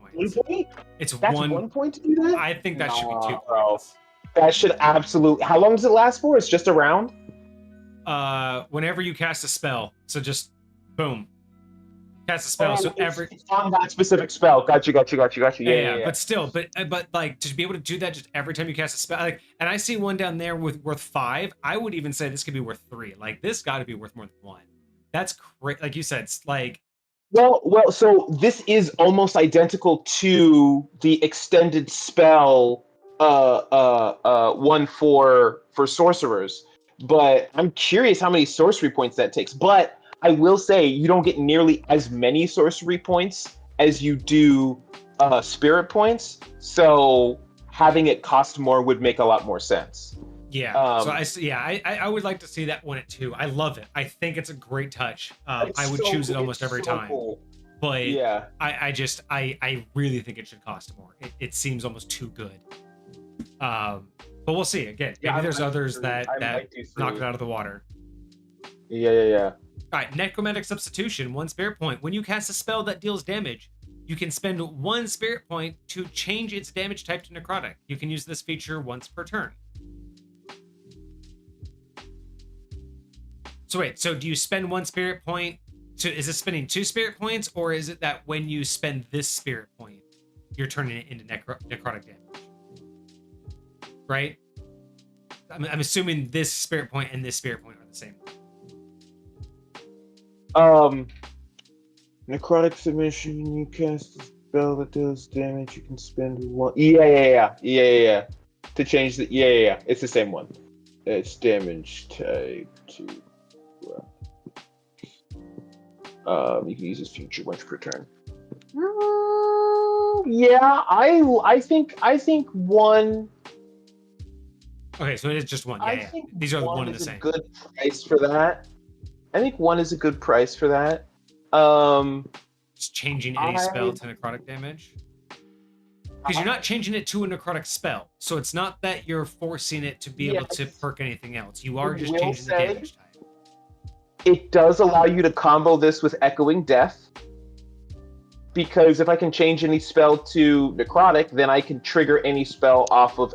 I can trigger Echoing Death off of any spell. Yes, because that's damage. So for 2 points, I can do an additional. I can do Wisdom modifier plus proficiency bonus damage to you. Okay. They still have to make a Wisdom saving throw. They still have to make a save, but still. Yeah. Oh, okay. So Hecate's reasoning for Deathly Reach being 1 is because a lot of creatures have resistance to necrotic. So this being 1, the extra reach is just because a lot of creatures are resistant anyway. That's fair enough. You are honing yourself specifically to necrotic damage, and sorcerers can do that with literally whatever spell they want to do it with. That is fair. Forcing it to only be, because it is necromancy only spells. Okay, yeah. Fair enough. Yeah, I mean there are some powerful necromancy spells, but yeah, you're right.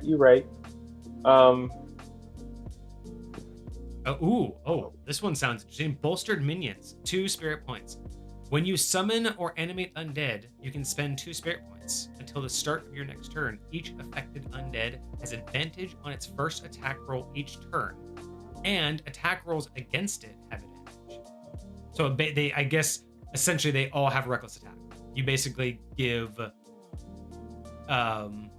each summon or animate undead reckless attack. So I don't mind that actually. Except with reckless attack, it's every attack, not just your first attack. Yeah. This is only their first attack.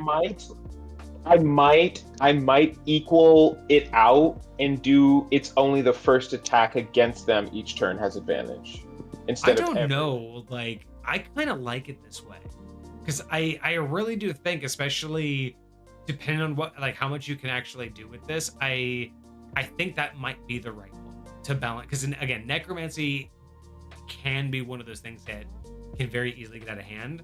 So yeah. I don't know. I think that is the right call to do. I think its own version of reckless attack. When you attack. Summon or animate undead, you can spend 2 points until the start of your next turn. Okay, so if I have a singular spell that raises multiple undead, will this 2 points affect all of those undead or just one of them? Or do I have to spend 2 points per undead? No, all of them. Whenever you summon or animate, you spend 2 points, each affected undead. So that means if you can raise 10, they all got this. And now it is only till the end or the start of your next turn. It's only the start of your next turn. So it's really like not like a perfect Oh, so it's solution. like the whole time they're summoned. Interesting. Yeah, I would prefer it being the whole time they're summoned, which is why I was okay with it having kinda a would bit like the full too. advantage. But I still like it. Yeah. I still like it. I wouldn't even mind if it lasted a little bit longer. Like, I wouldn't even mind if this had a 5-point variant where it could be the entire time they're summoned, but costs 5 points to do that. That would be kind of cool. Sure. Because depending on how they do things, you might be able to like actually hold undead up for like days. Yeah. So if something like lasted like that for days, maybe not. But or at the very least, like when you take a long rest, it'll reset or something like that. But I could see it. I love what it does. I would like to play with how long it lasts. Let's just put it that way. All right, and then Vital Transfer, 2 spirit points. When you deal necrotic damage with a spell, choose an undead under your control within 30 feet. That creature regains hit points equal to your Necromancer level plus your Wisdom modifier, and has advantage on its next attack roll before the end of your next turn. Sick. I might make that 3 points, but sick. I like that. And I love that we're starting, like the first couple that we got had nothing to do with our summons, and we're a Necromancer. I'm so happy that the stuff we're doing right now is starting to mess with our summons. Like, that's absolutely what I want to see. So Necromancer level plus Wisdom modifier. And yeah, I'm down with that. I could see that. Yeah. I do really think it should cost 3 points, though.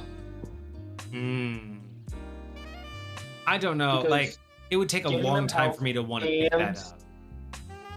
And like, especially if this subclass goes the way I think it does, and you can actually summon beefy summons that are going to stick around for a while. To be very real, there's not a lot of ways to heal undead. You can't just cast Healing Word on an undead creature and gain hit points. I'm just looking at the amount, though. I mean, it's Necromancer level plus Wisdom modifier. So, I mean, it's your level plus 5 max. Like, I'm not that worried about that much, especially costing 2. Like, because my only concern is I wouldn't want to choose this until a much higher level, because if it's going to cost me 2 and I'm getting less health, like, I just wouldn't choose. If it was going to cost me 3 and I'm getting this much health, I probably wouldn't choose it early on.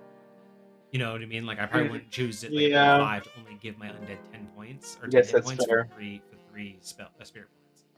Full class. Yeah, this is we know this isn't the subclass yet.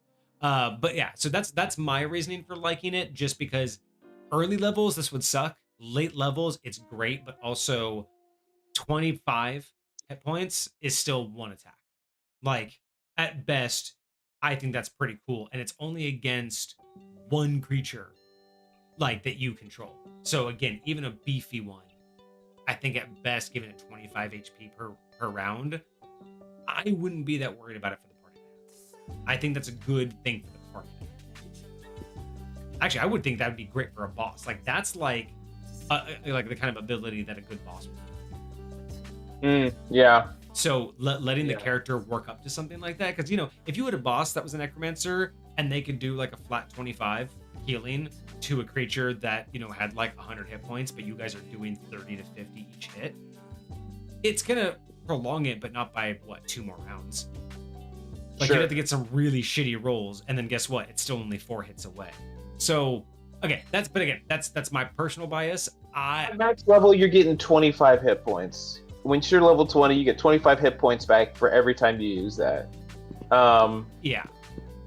I would love to see, like, by then being able to, like, use something like this twice at 1 turn. So imagine I spend 4 points on 1 trigger and do this twice. Ooh. So you get double the hit points back, and maybe the next 2 attacks get advantage or something like that. I would like it to where if it costs 2, because again, it's only, and my biggest thing is Hecate also said that eventually you're meant to like be able to summon a lot of creatures. I wouldn't mind that if it costs 2 to target 1, and then I wouldn't mind another version that says Like after level 10, for every you can spend additional spirit points for every additional one additional target. Interesting. So 2 points to target one, 3 cool. to target 2, Cool. 4 to target 3, and it basically goes up. So you could burn all your spirit points healing all of your people, or one of your people, but it would start burning spirit points. And I would say you can only select multiple targets. You can't select the same target. Like you couldn't stack. You couldn't spend 4 or 5 points and stack one creature back up. But I like the idea of being able to spend more spirit points to affect more targets. Because then that would be devastating. Can you imagine you have 5 up, you burn like 10 points, and all of them now have 25 points more? Like, that could be kind of cool. Yeah. But, everybody has an approach. Got 3 more. Corpse Explosion. Okay. 2 points, 2 spirit points. When an undead creature dies within 30 feet of you, you can use your reaction to cause its corpse to erupt in necrotic energy. Each creature within 10 feet must make a dexterity saving throw, taking necrotic damage equal to your necromancer level plus your wisdom modifier on a failure or half as much on a success. I really like where the damage is coming from on this. I really am liking how the flat damage is working. I honestly think more things should have flat damage to a certain extent, but I swear, what game did they take this from? There was this one game, was it Diablo, where you literally have a thing where you could just like blow up corpses and stuff like that? Like, I swear it's such a cool thing. Like bone fragments and like viscera just goes like it's such a wild concept, but I love it. I absolutely love it. And again, it's still tying right into your necromancy, using corpses, using stuff like that. You know what would be amazing? I would love an ability for them to have where if you kill an enemy with necrotic, like if you deal the final blow using necrotic damage, the enemy must make like a saving throw or be turned undead. And then either you could say it comes back with 1 HP and now it's an undead to you, or it turns undead for the purposes only, like it's still dead, right? Like you still killed it. But if you killed it with necrotic damage, you turned it quote unquote undead officially, which means you could then officially use Corpse Explosion because now an undead creature just died within 30 feet of you. So I think that would be very, very cool. I would likely want the saving throw to be limited or to be associated with the creature's CR, so that it scales when you're trying to do it to like much harder things. I like that. I would also say like you get this particular undead until the end of the encounter, and then you have to like spend some other sort of necromancy economy to get it more permanently. Oh yeah. You know what I mean? And I was even thinking like it doesn't even come back to life. Like I just like the idea like if you killed something with necrotic damage, in the event of it dying, it also just basically gets the undead like tag. It like it's also considered undead for the purposes of Corpse Explosion. You just get to blow its corpse up. Or anything else that says, anything that affects undead, like animate undead or whatever, right? Like basically it's now an undead. It's dead. It's not alive. It's not animated yet. But you know what I mean? Like I'm wondering if there's more that could be done with like your ability to actually force something to have the undead. Dude, I'm not gonna lie. I kind of like my idea of my idea of what you were just talking about, or what I thought you were talking about, where it's if you kill somebody with necrotic damage, you have the ability to basically be like, they don't actually go down.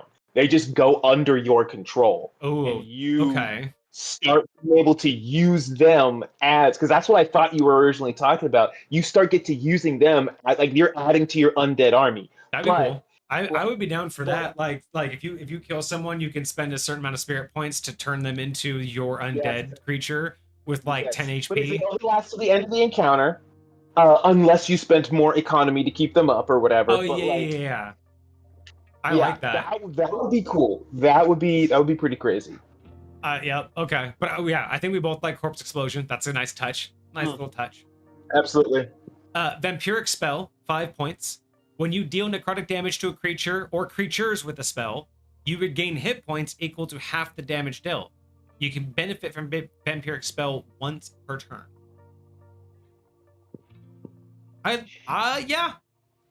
Yeah. If you can get a necromancy spell that does AoE damage, that would be the most beneficial. Yeah. If you could somehow AoE necromancy, but otherwise, yeah, that's kind of cool. Half as health.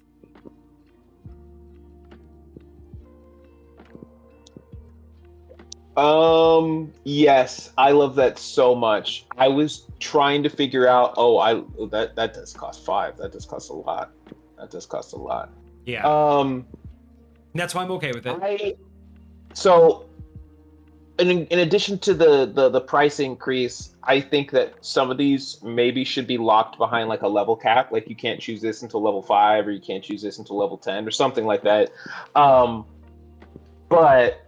I was debating in my mind whether I think that you should be able to give any of that health to your summons as well. But I think it makes the most sense that it comes to you. I would love to be able to also siphon. Like, I would love like a necrotic siphon, where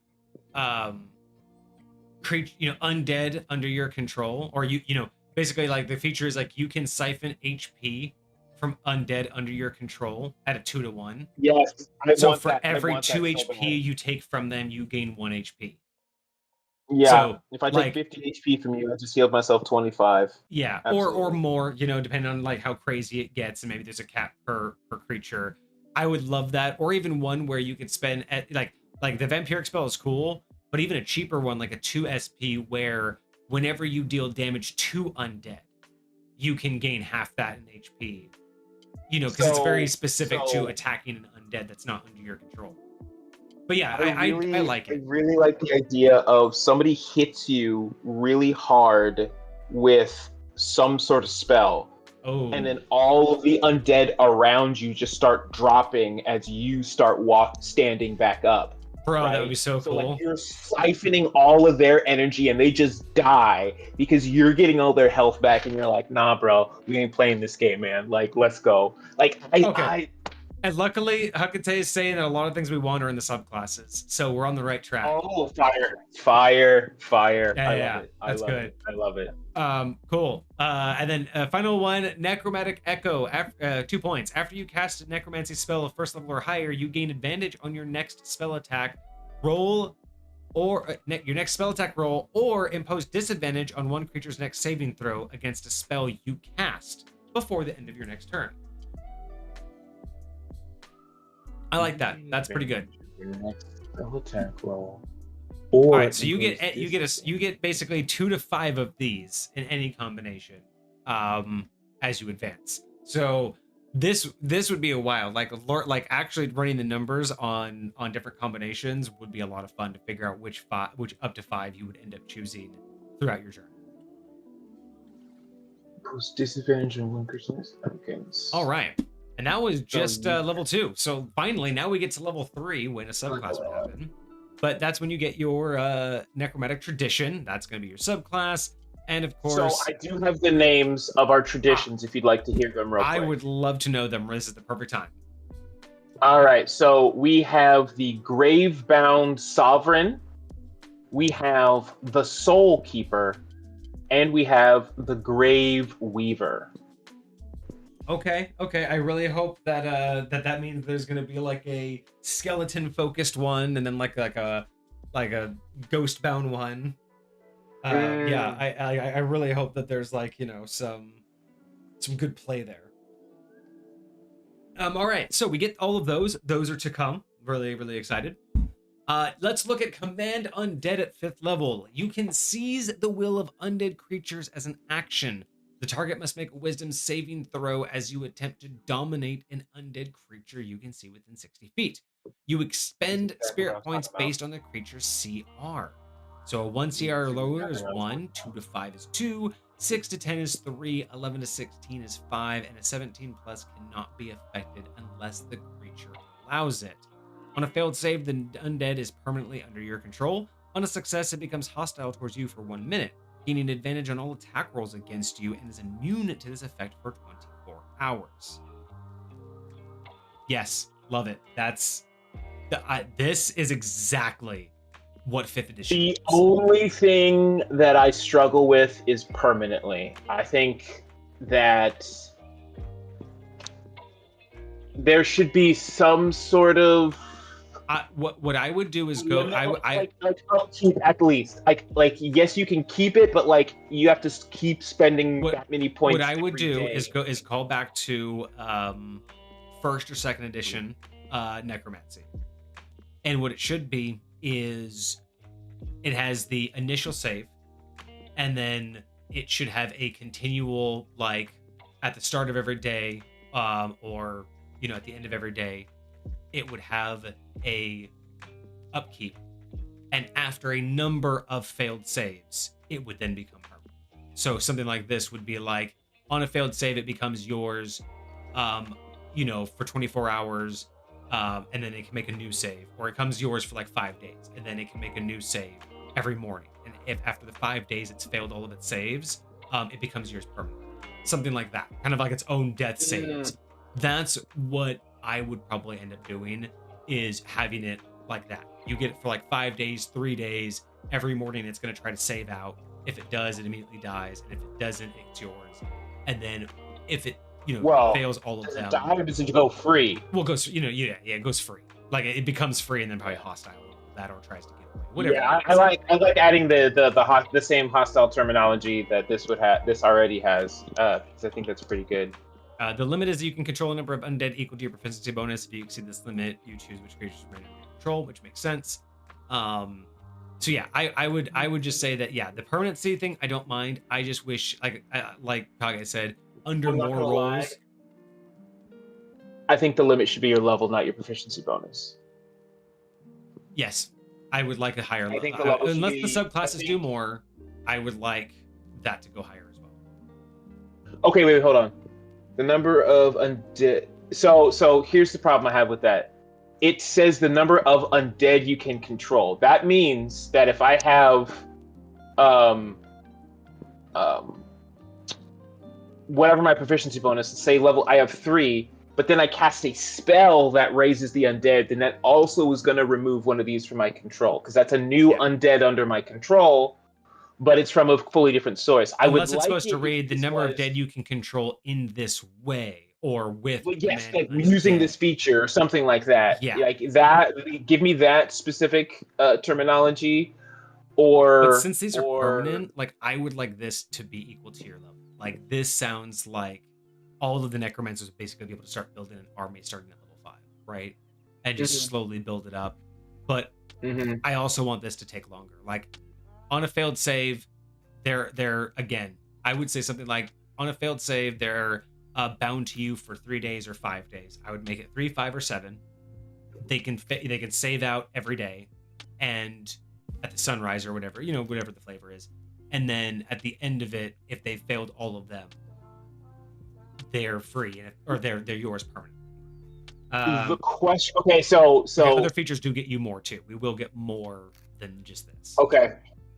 I'll also say, I think, well, if other features give you more, is this limited to this feature? Is that limit only limiting this feature? Would be my only, first question. Hecate says yes, only this feature. So this feature alone is limited to your proficiency bonus, and you will be able to expend it later. But the question of what we were talking about a second ago is, if say those 7 days, right, they save out of it on day 3, can I force them to make another save immediately, or does the 24 hours start then? I would say the 24 hours starts then. Once they save out, they're now immune. So that would just basically make it to where you can't just lock them in a room and then Yeah, I also think that, especially if we do it the way we're talking about, that the time you're locked out of it should be those 7 days instead of just 24 hours. Oh, it's or like, equal to the amount of days they were under control. Yeah, something like that. Yeah, just for the extra lore purposes, I like that. Like, you wouldn't be able to go get them the very next day. Like, they would be wise to you. Yeah, especially if it's an undead that's under its own volition / control. But otherwise, this is great. At level 5, I think this is right where it needs to be. It's so crazy because like level 5 you get so many choice things. You get third level spells for most other casters and this caster as well. You get extra attack from um, all of the martial classes as well as paladin and some others. But like this is just feels like a really really good staple to put in here at level 5. So I'm especially for a necromancer, dude. This is very cool. All right, now we have the hard pill to swallow. Hard pill to swallow. From level 5, you get to command undead. Hope you enjoy that for 6 levels. Because at level 11, you finally get undead hypothesis. So I hope that those subclasses are carrying you for 6 levels. Because you ain't getting shit until level 11. But undead hypothesis. Your form and essence become deathless. Your creature type becomes undead. Love that. And you gain the following benefits. Yes, this is the perfect time for this. Level 10, level 11 is perfect. I would put it at level 10 personally, but maybe 5th edition prefers level 11 now. But you get the following benefits. Resistance to poison damage, immunity to disease and exhaustion. Ooh, immunity to exhaustion. Advantage on saving throws against being charmed or frightened. I like that. Your hit point maximum can't be reduced by magical effects. You no longer require food, water, air, or sleep. Got that one finally. I wanted that. I wanted to see that. You can maintain a number of permanent zombies, CR1 or lower, equal to your wisdom modifier, which don't count towards your control limit for command undead. Again, I'd like that one to... One of these two needs to be equal to your level. If anything, this one for sure. If these are only like CR1, like little like minion zombies, you definitely want to have a horde of these, not like 5. I would much rather have 11 of these and only a handful of the others. They're really good at shaping what kind of necromancer you're going to be. Yeah, I'm really hoping that I can't wait to see those subclasses. I'm really really excited for them. So my question is, in what way do I have to acquire these CR1 or lower zombies? If this is not my command undead zombies, where am I getting these ones? Is it specifically from a spell? Is it from I'm Raised Dead? assuming it is from the command undead. It's just that if they're CR1 or lower, these are a different pool, is my understanding. Oh, so you can put ones that you get from command undead into this pool if they're CR1 or lower. That's because an it only interesting costs way to you do it. 1 point. Yeah. I'm kind of not mad at that. So it still costs you the spirit point, but Spell you get your or own command pool to undead. shove them into. Okay. Oh yeah, so either any spell or command undead. Yeah, so anything that makes them under your control, that's how many you're allowed to have as long as they're a CR1 or lower. So I'm actually super curious because I don't know this off the top of my head, but like standard 5th edition rules, how many, like if I was just a school of necromancy wizard and I cast a spell that raised some zombies from myself, like how many would I be able to have total? I don't think a lot. I think maybe 4 or 5. I don't even think maybe that many. I'm assuming that's because of a specific summon spell. I forget exactly how it's worded, but theoretically, you cannot be under the effects of the same spell. Whichever one is the most recent is the one takes effect. But no one creature is under the effects of the spell, so theoretically I could cast it. See, that's so weird. That's so weird. Yeah, okay. I'll have to look into that, but all right. Yeah, it's interesting, but I like it. I think this is the time for it. So yeah, this is all cool. Resistance to poison damage is fine. I don't really know enough about immunity to exhaustion and on how massive that is. It sounds big, but I also don't know how much of a game changer it is. It for the most part, when you don't take a long rest, the biggest downside you get is a level of exhaustion. Yeah, I just forget what exhaustion actually does if you collect it. But since you don't have to sleep, there's only going to be certain like things that you can do that would even give you exhaustion anyway. So again, I'm not really. I don't really know what the benefit, what the downside to the campaign would be. I think it's fine. I don't think it sounds big, but I don't really think it's that big. Yeah, it does sound big, but like it's when you get 6 levels of exhaustion, you die. Like just period, you die. So there are certain things that are like crazy bad. Yeah. But I would have to look into it. They're probably super niche. But it would be very interesting to just be like, nah, bro, that shit don't affect me, bro. So this makes sense then. You can't die from exhaustion because you just don't have to. You don't have to worry about it. Yeah, you don't get exhausted like that. All right, cool. All right, Dominating Presence at level 15 as well. Or no, level 15, not level 11. Yeah, level 15, Dominating Presence. As an action, you can spend 5 spirit points to assert your will. Each undead of your choice within 60 feet must make a wisdom saving throw. On a failure, it is controlled for 1 hour. On a success, it is immune. It is on a failure, it's controlled for 1 hour. On success, it's immune for 24. Living creatures of your choice within 60 feet must succeed a wisdom saving throw or become frightened of you until the end of your next turn. I kind of like the duality. I like that. So the way you read this, say there were 10 creatures within that 60 feet of me. Would those 10 creatures, because this specifically has a time limit on it, would those 10 creatures count against your total? I don't think so.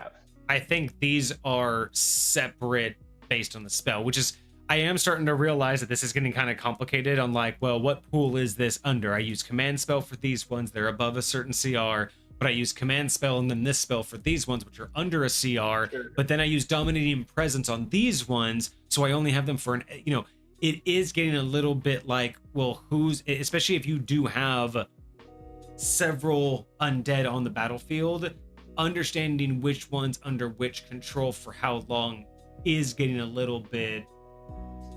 Yeah, these aren't permanent. Yeah, but it's just the idea of like, you're gonna have at this point, if you cast this, you could potentially have 3 different undead under your control for different reasons. Then that's what I would put. So under limits, you would say the number of permanent undead you can control is equal to blah blah blah blah blah blah blah. And when you get to undead apotheosis, it says there you go. The number of permanent zombies CR1 or lower. Okay, so that's what I want to make sure we're saying. It's like, if we're talking about permanent zombies, they're in this category. If we're not talking about permanent zombies, okay. I just, just think about like the organization on the battlefield for, everybody, the players, the DM. You have 3 different types. At this point, you have 3 separate types of summons that you can control with different time frames and CRs.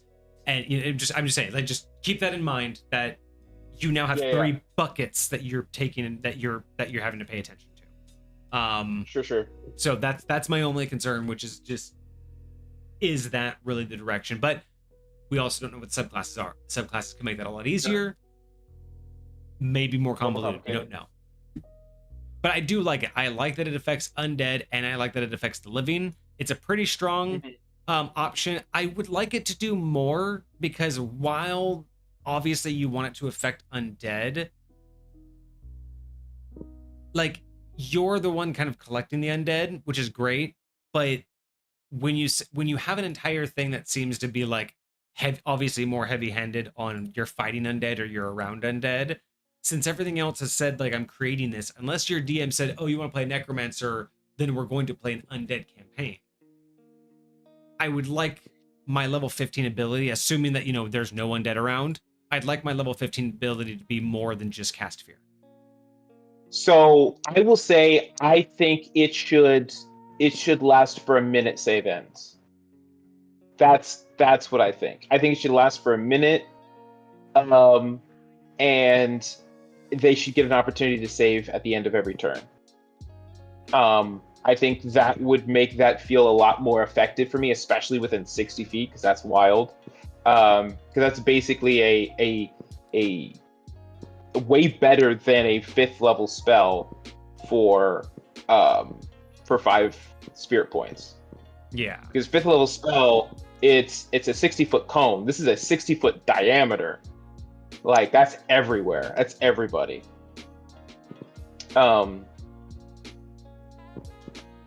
It is 5th level, right? I feel like it is. Fear. You know what would be kind of nice is if Third level. I like the as an action, like I like how all of this reads, like as an action, you get this like AoE effect to everybody. What would be also interesting too is if there was one that costs like 3, where it would read whenever you deal damage or whenever you deal damage, necrotic damage, you can spend 3 points and essentially get the same effect against one of the creatures. So, or like 2 points. That would be a really good thing to add to that list that's only 10, whatever it's called. Yeah, but I mean just for like dominating presence. Like, so at 15th level, you get this like new ability, but you also get this like massive thing. Because again, I feel like at 15th level, this is nice, but I just don't know how much I'm just like excited for it at, to finally get to 15th level. Like, and just be like, okay. It kind of feels like there should be a little bit more here, especially at level 15. Yeah, and I know that a lot of other people are getting capstones at level 14 and 15, so like that's fair. And we don't know how the subclasses are like paced out, but yeah, it just feels like I could. This feels very hopeful that the DM's gonna like have everything there. You were talking about the gap between 5th level and 11th level. Yeah. So I was just going to tell you, according to the list, that at 6th level you get your tradition feature, which is your subclass. 7th level you get absolutely nothing. 8th level you get an ASI. 9th level you get to increase your Deathcraft mastery, which is I'm assuming getting another one of those options. Yeah.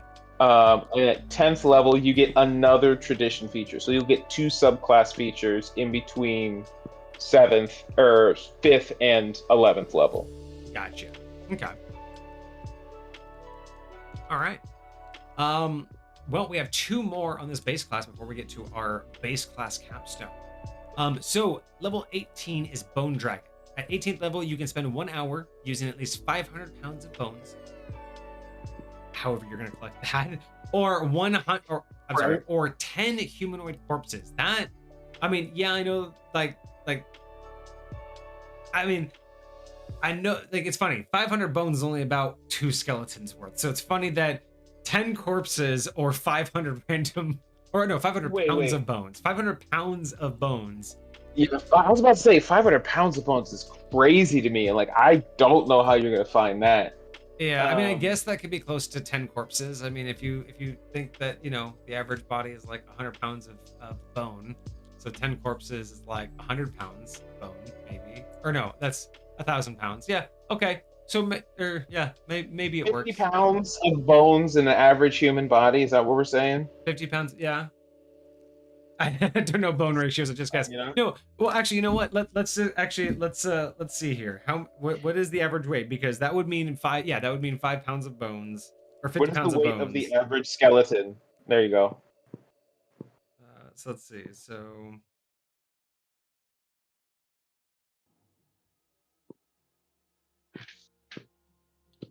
All right, let's find out.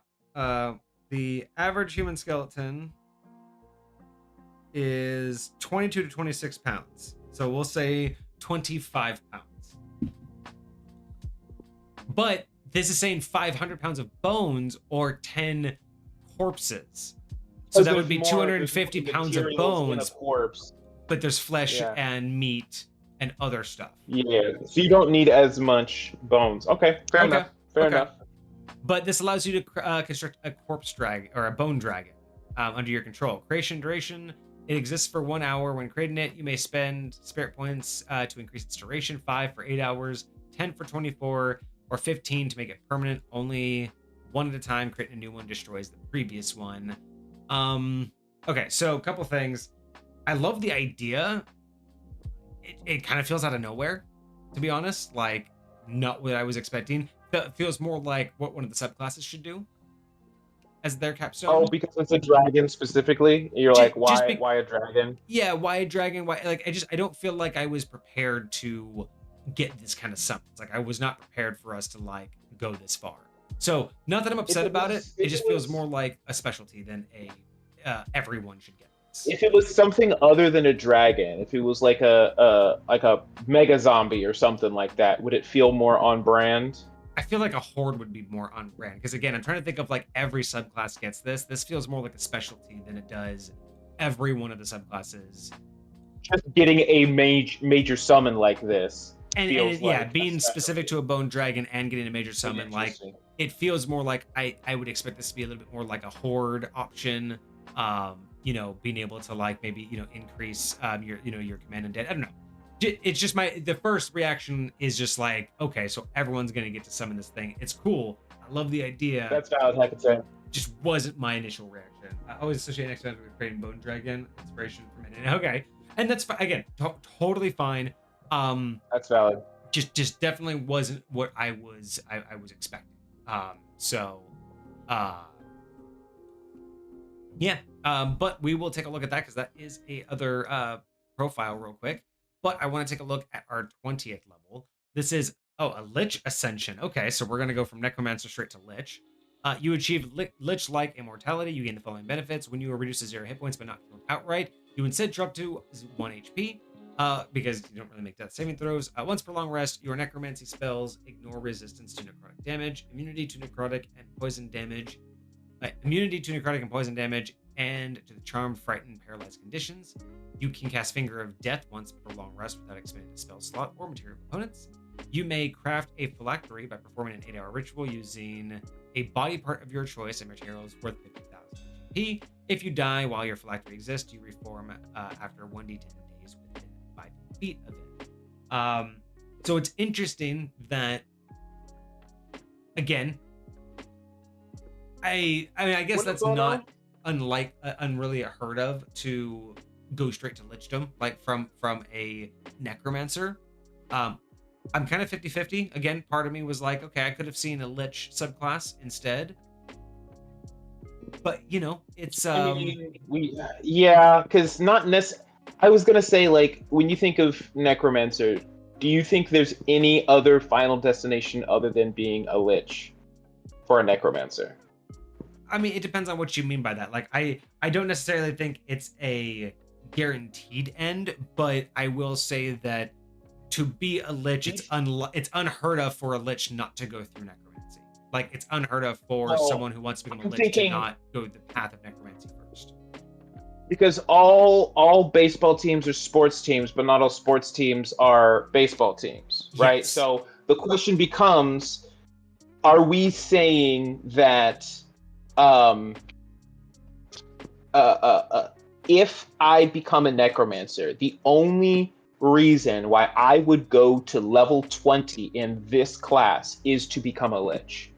Because if that's not the case, then I agree lich should be a subclass. But if you could see a necromancer out there in the world going to level 20 and even potentially beyond and following a path outside of lichdom, then that's where I would say this should be somewhere else. But so if every single necromancer that is trying to be a necromancer is eventually going to become a lich, like, then this makes a lot of sense. I mean, I think it's more of, I don't think that just because you're a necromancer, you will become a lich. I think a lich is one of those, the lichdom is the desired destination that you know you want, and the path to get there is through necromancy. But I don't necessarily think that if you're doing necromancy, your end goal is to become a lich, right? Like, necromancy is just controlling undead, right? It's controlling souls, it's controlling, you know, the life between. That doesn't necessarily mean you want to be an immortal.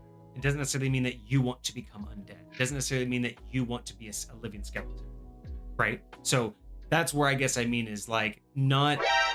Oh, what up? Thank you so much, Wannabe Banana, for the follow. Hope you enjoy D&D content. What is a phylactery? Phylactery is a magical device that helps a lich stay immortal by feeding it souls every so often, and then it keeps them alive forever. So yeah, so I would say... You've seen, what's it called? Harry Potter. That's what Homeboy had. Oh, yeah. Basically, Voldemort. His Horcruxes are basically phylacteries. Kind of same concept. Exactly.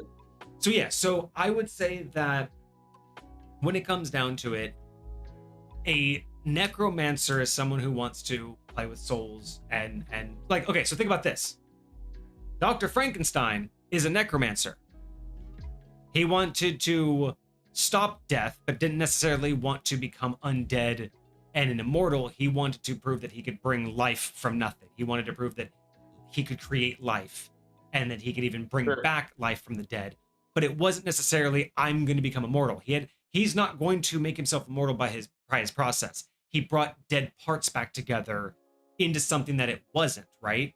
So he's a necromancer, but not a lich. So a lich requires the person who wants immortality and who wants it through power and magic and wants themselves to live forever and doesn't mind the, decay. But a necromancer simply wants the power to control undead for various reasons. Did you ever watch the Castlevania series? I think there was one on Netflix that came out not too long ago. They had this phenomenal character that I think they called him the Fleshsmith, right? And his was, I think, kind of more geared towards like chimera type stuff, like combining. But basically, he just took dead things, crafted them together, and gave them life. Kind of like Frankenstein. Like that's the vibes that it gives me. But like, I would say for somebody like him, again, he didn't care about living forever. He didn't care about wanting to be this like, immortal god. All he wanted was to serve his master Dracula, but also to be able to create these things, these creations, to then send out in the world to, do work, whatever the case may be. So I would agree. I think that there's definitely a space for necromancers to exist. And to be fair, of Lichdom. A quick little side of research that I just did, a couple a little like scan through some articles. So it does look like that it is common for people to tie liches to necromancy. It is very common, like this idea, because they're a rotting corpse. They usually have very powerful magic. They usually have, they're immortal, so they want also immortal guards, right? So there's a lot of lore behind it that suggests they would be necromancers. However, traditionally, officially, a lich is simply a magic user who bound their soul to a phylactery to live forever. Being a lich does not require anything necromantic other than binding your soul to a phylactery. So while it is dark magic, necromancy and lichdom are not synonymous. It is just common to think of it that way because a necromancer can have an undead, forever, immortal horde protecting it while it's going to live forever. I'm curious if in High Point you could do something to the effect of, because I know you have soul magic in High Point, and if somebody just was they're a magic user, right, and they decided to bind their soul to some other object because they know how to fuck with it like that, like, would that be just the same thing? Yeah, you could be, again, like that's the whole point. A lich is just someone who became immortal by learning how to bind their soul to an object. That's it. That's 100% what a lich is. It has nothing to do with their school of magic. Any wizard who learns this, for you in High Point, because it is a spell. Like the traditional lichdom aspect is knowing the ancient spell. It's just a spell. You have to be powerful enough to cast it and have all the components. And the spell, the ritual, is just the soul binding ritual. So you never have to touch necromancy magic as long as you have the spell and the components, right? So I guess that's really what it is. It's just most people, I think, associate the two, but a lich does not need to touch necromancy. I think a lot of people associate it because liches tend to become skeletons because you're an immortal, but your body decays. So I think most people assume it's necromancy because it's undead, but really it's immortality. Is that the same for you in High Point? Essentially, like because I have soul magic, I basically tied lichdom to that idea, where I would say that in my lore, a good proportion, probably about 30 to 40% of liches, or those that have took the path of lichdom, went necromancy, but that was mainly in the fascination of how soul magic works. Like it was in the efforts and in the discovery to become a lich and to understand how to make it work. Some couldn't get the spells, so some try to, do testing. So I would say 30 to 40% of those who went the path of lich attempted necromancy for the sake of learning. But 60% are just ones that came powerful enough and twisted by dark magic that they wanted to live forever and continue to learn. I really like what Hecate just said. And the reason why is this, because it's like the mindset that I have for what they're communicating is like, this magic that you're using is taking a toll on you, right? Like, you are paying a price for being this. That's why you get the I don't need to sleep, I don't need to eat, I don't need to do all that stuff. That's why you get the my type is undead. All of that is because what you are doing is fundamentally changing you, because you're dabbling into a certain type of magic that has consequences. Yeah. And so it does say at the end, you may craft a phylactery. You don't have to craft a phylactery. You don't have to do that. If you do craft one, then you'll come back, and that's why it says lich-like immortality, right? So you will have the potential and the possibility to go down that route. A lot of people will, because they don't want to die yet and they don't want to, give it up. But if your heart is truly just to do undead things, just do undead things. But if you want to survive and you want to be able to keep doing this for as long as possible, then you're like the easiest and most logical direction for you to go in is lichdom.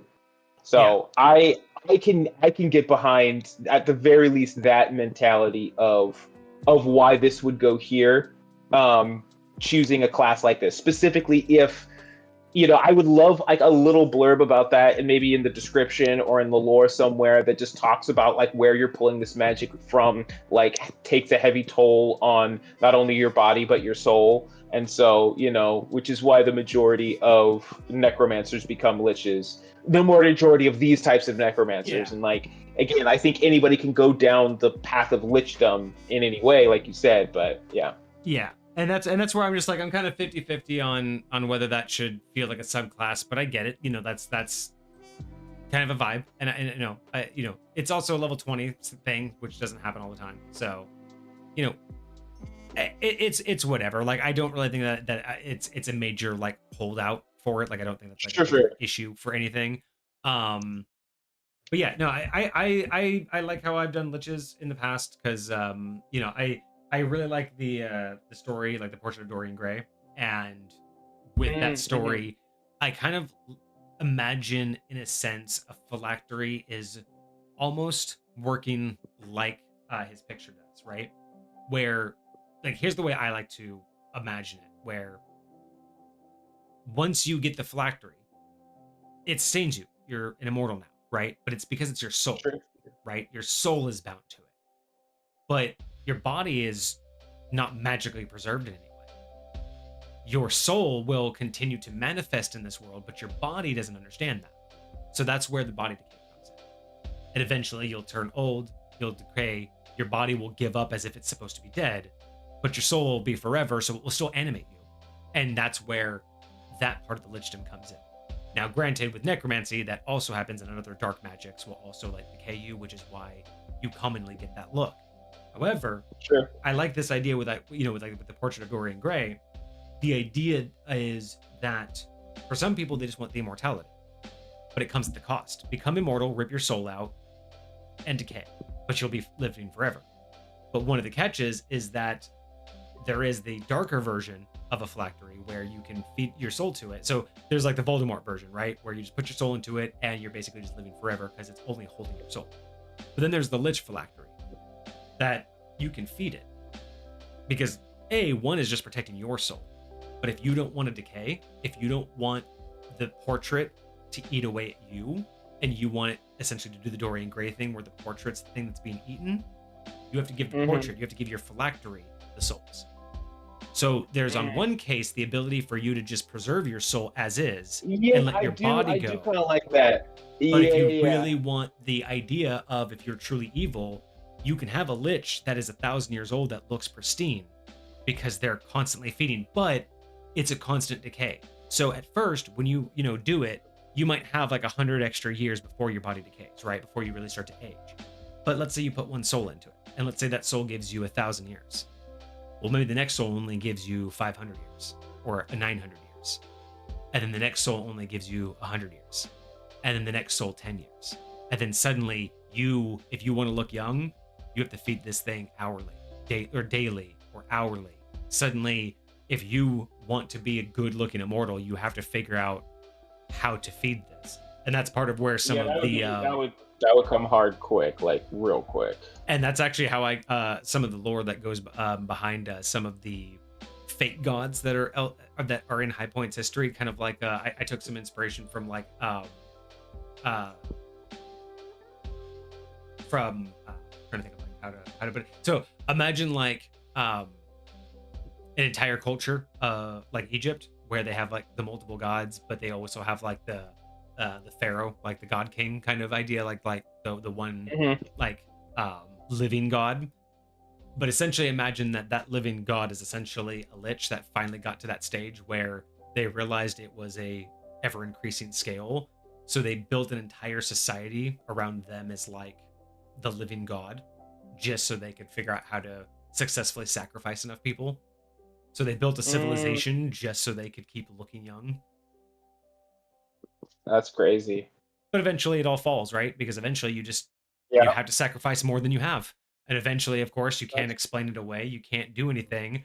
And your entire civilization collapses. And then you have to go find more. So that's how, if you want to know a little bit more about phylacteries. That had the exact same premise. I think it was Witch Hat Atelier or something like that. But they were talking about some society that did the exact same thing, where they were basically just always looking better, looking young, and then anybody that was imperfect ended up getting like turned into stone or statues or something like that. And it was this whole thing, but like they ended up like what do you call it, culling themselves into extinction, right? Anybody who didn't like measure up, and so then there was fewer and fewer and fewer of them until there was none. Yeah, it was crazy. Yeah, so if you want to know a little bit more about phylacteries, that's a little bit more about some of the ways that you, but there's only like one or two other types of phylacteries, but essentially those are not necessarily like a big deal. Prototypes and other versions. But yeah, the two main types are either preserve your own soul at the cost of your body, or upgrade your phylactery to the evil version, feed it, but it's going to diminish over time. And so it's basically a losing battle. Eventually, entropy is going to win, and eventually you're going to decay into that rotting skeleton, right? Like, eventually that's going to happen, and then even then, how do you protect a phylactery forever? How do you make sure it doesn't decay? Because it's still a solid object, right? It's still... So, being a lich isn't just as easy as once you're a lich, it's easy, right? Like, there's things you gotta choose.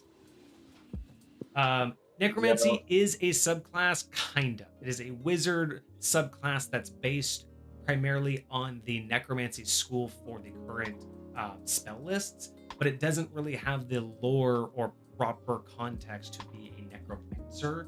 It's just a wizard focused on the necromancy spells. So that's where this submission comes in from Hecate, trying to bridge that gap, because 5e needs it. But this is just the base class. This isn't even the subclasses yet. There are going to be subclasses to come, and I'm very excited to see what they look like. All right, let me run through the Bone Dragon real quick, and then we'll give this thing a score. All right, so Bone Dragon is for the Necromancer. It is a huge undead neutral evil creature with an armor class of 20 with natural armor. I'm surprised I didn't say bone armor. Hit points are 12 times your Necromancer level. So interesting. It's the first time that we've seen something based off of the Summoner, which is fine. There are a couple of spells that do something similar, but I've never seen it just like this, because 12 times, that's... Granted, you don't get this till you're level 18. Yeah. What would be kind of funny is, you know how it says like you need 500 bones or like 10 corpses, is like I would say like, half or like 1/4 or like 1/5 the poundage of bones. So like you can get at least 500, but if you get 1,000 you can get more. So it's like for every 500 pounds of bones you get 100 HP. So it'd be kind of funny if it was like it was half the weight of bones, so minimum 500, so minimum 100, right? But or 1/5 of bones, or 10 times the combined CR level of the corpses. So if you just get a bunch of farmers and they're all like quarter CR, you're gonna get like a 10-point creature.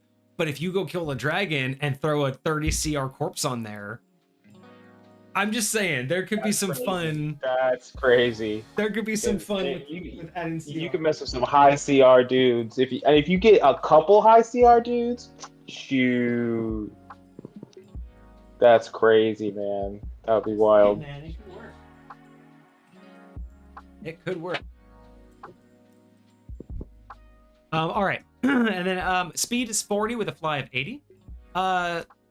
Its stats are strength of 24, dex of 10, constitution 22, intelligence 6, wisdom 12, charisma 14. Assuming those are constitution plus your proficiency bonus, and wisdom plus your proficiency bonus. Damage resistance. It has resistance to cold, lightning, necrotic, bludgeoning, piercing, and slashing from non-magical attacks. That absolutely makes sense because it's probably all bones. Yeah, would totally understand. I would actually get rid of bludgeoning though. I think it should not be resistant to regular bludgeoning. Kind of like the skeletons. Yeah. I kind of agree. Damage immunities, understand for poison. Condition. I mean, honestly, I would even say it's honestly immune to piercing damage would be funny, but. Condition immunities: poisoned, exhaustion, charmed, and frightened. Yeah. Senses. I'm trying to think if there's any other ones that would make a lot of sense. Charmed, But, frightened, yeah, exhaustion, poisoned, blinded, deafened. Like it doesn't technically have eyes. Yeah, So I could see those, yeah. I can see that too. It has dark vision of 120 feet and passive perception of 11. Languages, it understands Draconic and the languages of its creator, but it cannot speak.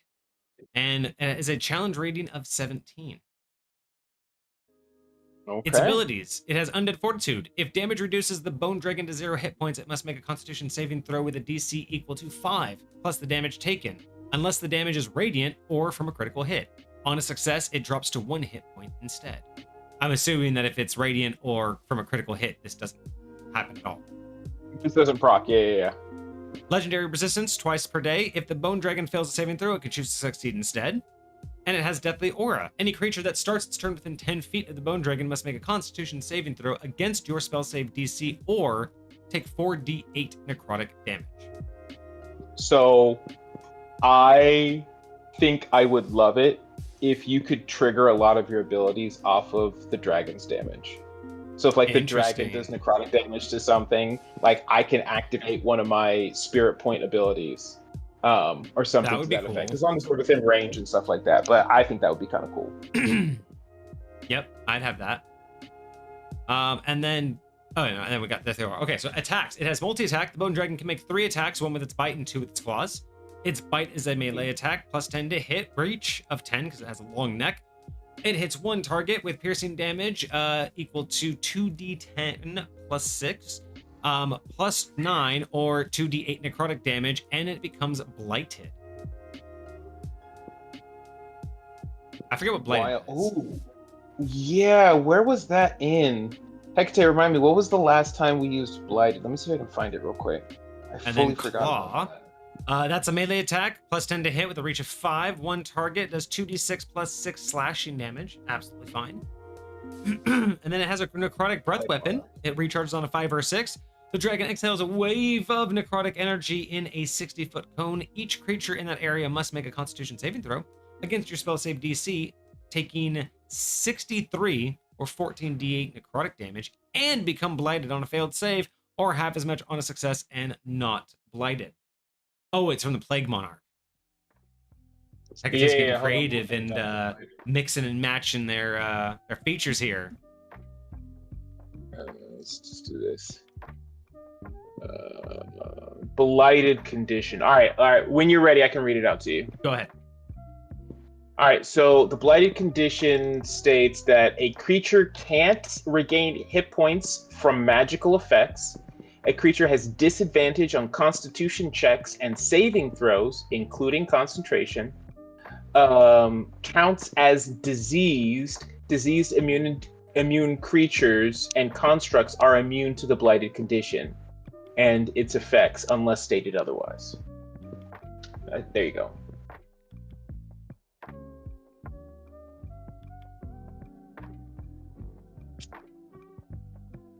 So yeah, just disadvantage on cons, and no, that would be really mean. I was gonna say disadvantage on death saves, but that would be really mean. But also, it's mostly players doing this against the DM, and how often is the DM making death saves? They're never doing Except it. Honestly, they're never. Unless they're doing it for NPCs, they aren't.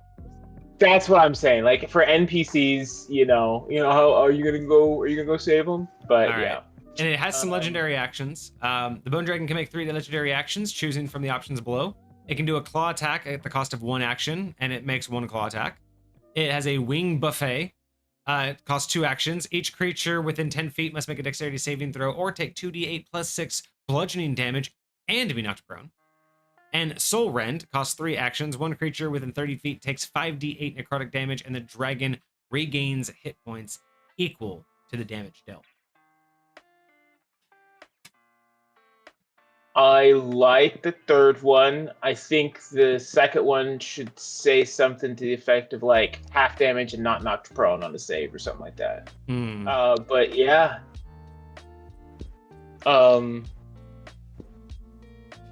That's crazy. I mean, I kind of imagine the Soul Rend being that the dragon actually eats the person and then swallows them, and they just fall out the open chest. Oh, like it's like wild. a flyby technique where they can just like scoop you up off the ground and then immediately drop you because they can't swallow you. That's so crazy. That's so wild. It definitely can be. That'd be funny as hell. I think especially if you like Soul Rend or like Soul Swallow or something. Cost 3, can only be done while flying. The dragon will scoop you, scoop a creature within 30 feet up and swallow it. It takes 5d8 necrotic damage and falls 10 feet, not having a stomach to go into, as the dragon just continues to fly away. So it's just like, it's here, it goes, swallow, goodbye, and then you just drop right to the ground. That's crazy. Oh, that would be hilarious. All right, cool. So I like this. I think this is something that 5th edition has needed for a long time. I think this is going in a lot of the same right directions that it should be. I think there are a few things that I would modify, but I really want to give this the benefit that this is really what 5th edition is looking for. I think that this fits very, very well. I'm really, really looking forward to the subclasses. Really looking forward absolutely. to them. I'm gonna give this one. I have to give this one a solid 8.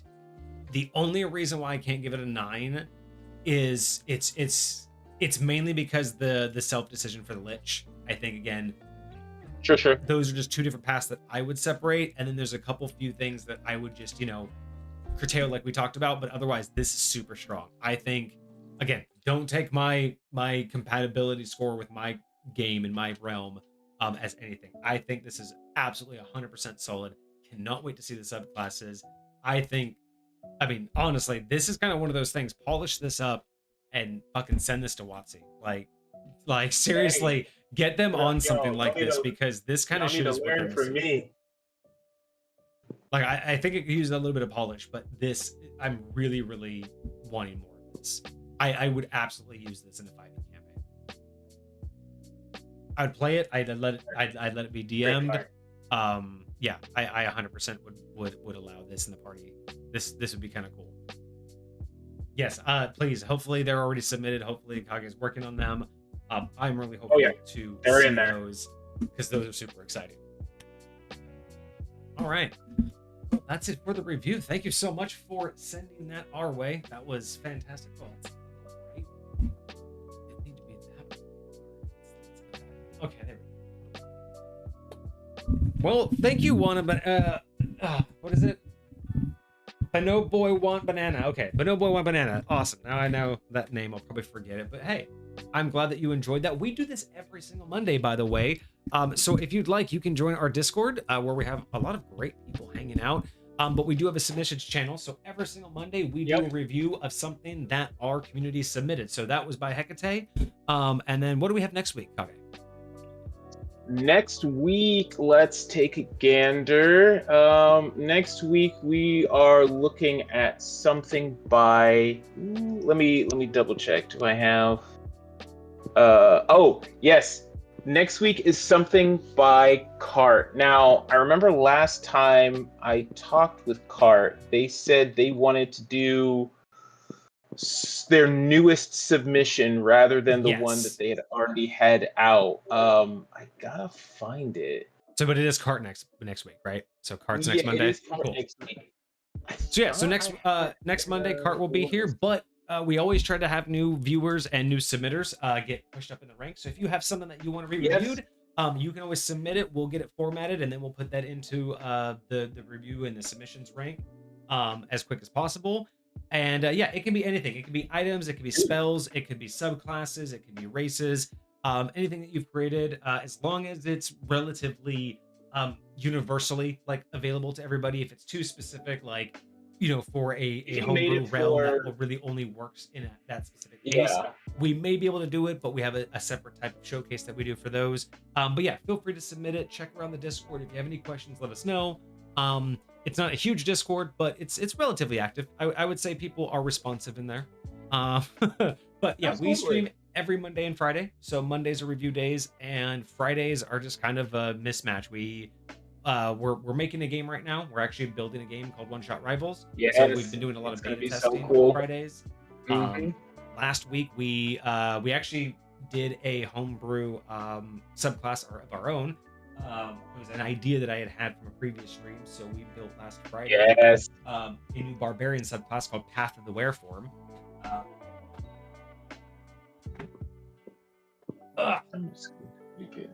No, it should be. That's what we did. That was Friday. Oh yeah, it's very nice, very nice. But yeah, we made a whole giant class because we wanted a playable werewolf, and there wasn't one, so we made a barbarian subclass that now you basically can be a werewolf. You can be a feline, a canine, an avian, an aquatic type. It's actually pretty dope. Honestly, I can't wait to see the write-up. I don't know if you've worked on it yet, but I really can't wait to see the write-up. I really want to know how the Path of the Werewolf is going to look. I've started formatting. Yeah. Where can you find what we just reviewed in the Discord? If where's the link to the leaderboard? I think it's in So the link to the leaderboard is attached to the schedule. So if you go into our schedule, you go all the way down to the bottom, it'll say don't forget to check out our community creations leaderboard with a link right there. Bam. And I'll be updating that here in a second so that you guys can see what's coming up next week. So the leaderboard is our online file. You can see everything that's been submitted. I mean, how many things have we reviewed so far? Well over 100. Yes, we just reviewed our 137th item. So we have 137 items on there that you can see. You'll see the item, you'll see a link to the item itself. So the page that you saw on stream, you'll see a link to that. You'll see a link to the YouTube video. So we have a VOD channel on YouTube that you can go back and see any of our previous reviews or any of our other streams if you'd like. We have a main channel on YouTube as well, but Misfit Gamer Studios, anywhere, all the socials, we're on there, TikTok as well. Is this one in the leaderboard yet? How quickly does the leaderboard get updated? Yes, it is. It's already in. I touched check mark and it's on the leaderboard. Yep. Boom. So you can either search it, it'll be at the very bottom because it fills in from the bottom, or you can filter by Hecate, or you should be able to just search by Necromancer. Yeah. Yep. So check that out. It is in the leaderboard. But yeah, all of our stuff's there. We have a ton of stuff, so you can kind of get an idea of what people have submitted, what the scores are. It's a lot of great stuff. Sometimes I forget, I straight up do forget how many things that we've done. 130. That's absolutely insane. But we keep on going and we keep getting things in. So enjoy. Thank you, Banana, for joining us and joining the Discord. Hopefully we see you around more. I do pop-up streams every now and again throughout the week or on the weekends. A lot of times I'm just gaming, doing kind of like behind the scenes, getting to know me kind of stuff. But yeah, every Monday and Friday, it's us two. We're either doing just a basic, chit chat about D&D. We'll take a couple subjects and we'll tangent on them. Sometimes we'll play games together. Sometimes we'll build something. But we're trying to rotate in our game, One Shot Rivals, which is a web-based game that we play with you guys live on stream. Where think about like Jackbox games, where you log in on your own browser, so you see what we're playing on the screen, but you also do inputs on your screen. And it's basically like a top-down version of Marvel Rivals. If you've ever played that game, it's a turn-based version of that. But yeah, so we've been doing that on Fridays, just going through testing and just doing iterative updates until that gets done. I can't wait for a new visual update. I know Foxer was talking last time about our visuals, and yes, okay, you know what? Templates exist. It's easy to do templates when you're beta testing, okay? We will be updating the visuals later, but for right now, basic templates are where it's at. UI is like one of the last things you mess with, right? Yeah. But I mean, granted, Foxer is a tester, game tester, so to be fair, you know, they probably have insights that we don't. But yeah, so right now we're testing that game. We have a lot of good functionality. Most of it's working, just a few little quirks and bugs in the background. We should be, you know, hopefully getting to a mostly working product here in the next couple months. And then hopefully that will take over Fridays. Like, I think Friday streams, once that's done and like ready to rock, I think that'll just be Friday streams from now on. It's just trying to get more hype for that game. Because I would not mind playing that game every Friday. That's such a fun one. Heck yes. Also, I know that for you, Wednesdays have always been like your community days, and I don't think that's going to change anytime soon for you, right? Not not we actually just got back into doing that again this past week. All right, take it easy. Take nice seeing you. Thank you for stopping by. Thank you for the submission. Thanks for hanging out for your review. But yeah, so that's generally my standard for that. Okay. Vixie and I have been talking about it. Like, just, you know, Mondays are great.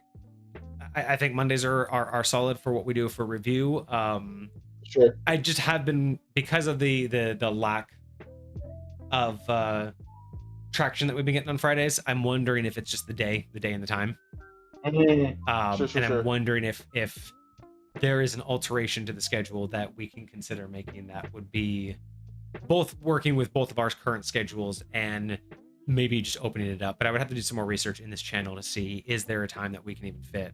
Or again, it's just, you know, is it just one of those things where we have to wait till year 5? I mean, we're what, year 3.5 now, so maybe we just need to wait another year and a half, and then suddenly we'll have a bunch of people. You know, there's nothing wrong with experimenting, but I'd also say there's not necessarily a rush just yet. But I do think as we're going through, like, looking to see, hey, I find this is working effectively. Oh, I find this is not working effectively. Like, it's a very valuable thing for us to get a grasp of as soon as we can. So maybe I just need to do some testing. Maybe I just need to like come on here in the D&D channel, like on different days that I'm free, and then just like do like an hour or two and just see what kind of traction I see coming in. Because I could do some high point histories. Like, I could probably do a couple days of high point histories for a week or two, and then just try to nail down and see if Tuesday, Wednesday, Thursday looks any better. Sure. Okay. Yeah. Let me know what you come up with. All right, will do. All right, well, thank you all for showing up. Hecate's already bounced, but yeah, amazing submission. Again, check that out if you haven't. We have a VODs channel. I'll post the link to our link tree again. The link tree has our VODs channel, our main YouTube channel, our TikTok, everything else that we're on. But yeah, if you want to see any of our previous episodes, all of them are on the VODs channel, unedited. Our main channel has some edited content, some other content I've been working on, but we're looking for an editor right now, so that's probably all going to get revamped eventually soon. But yeah, we're here every week, so hopefully we'll see you again. Appreciate you joining the Discord, and yeah, if you have anything to submit, please do so. But that's going to be us for the rest of the night. We'd love to see it. Absolutely. And again, we you know, Kage takes care of all of the formatting, so if you have any questions after submission, you can always ping him, and you know, he's free to talk. So yeah, let us know. But yeah, that's going to be us. I hope you guys had a fantastic weekend. I hope you guys have a great week ahead of you. We'll be back on Friday, maybe with some more OSR, or we might be cleaning up Path to Wareform. I don't know where we're at on that exactly, but yeah, we'll be back on Friday. So have a good rest of your night, and we will see you soon. Cheers. Deuces, my friends.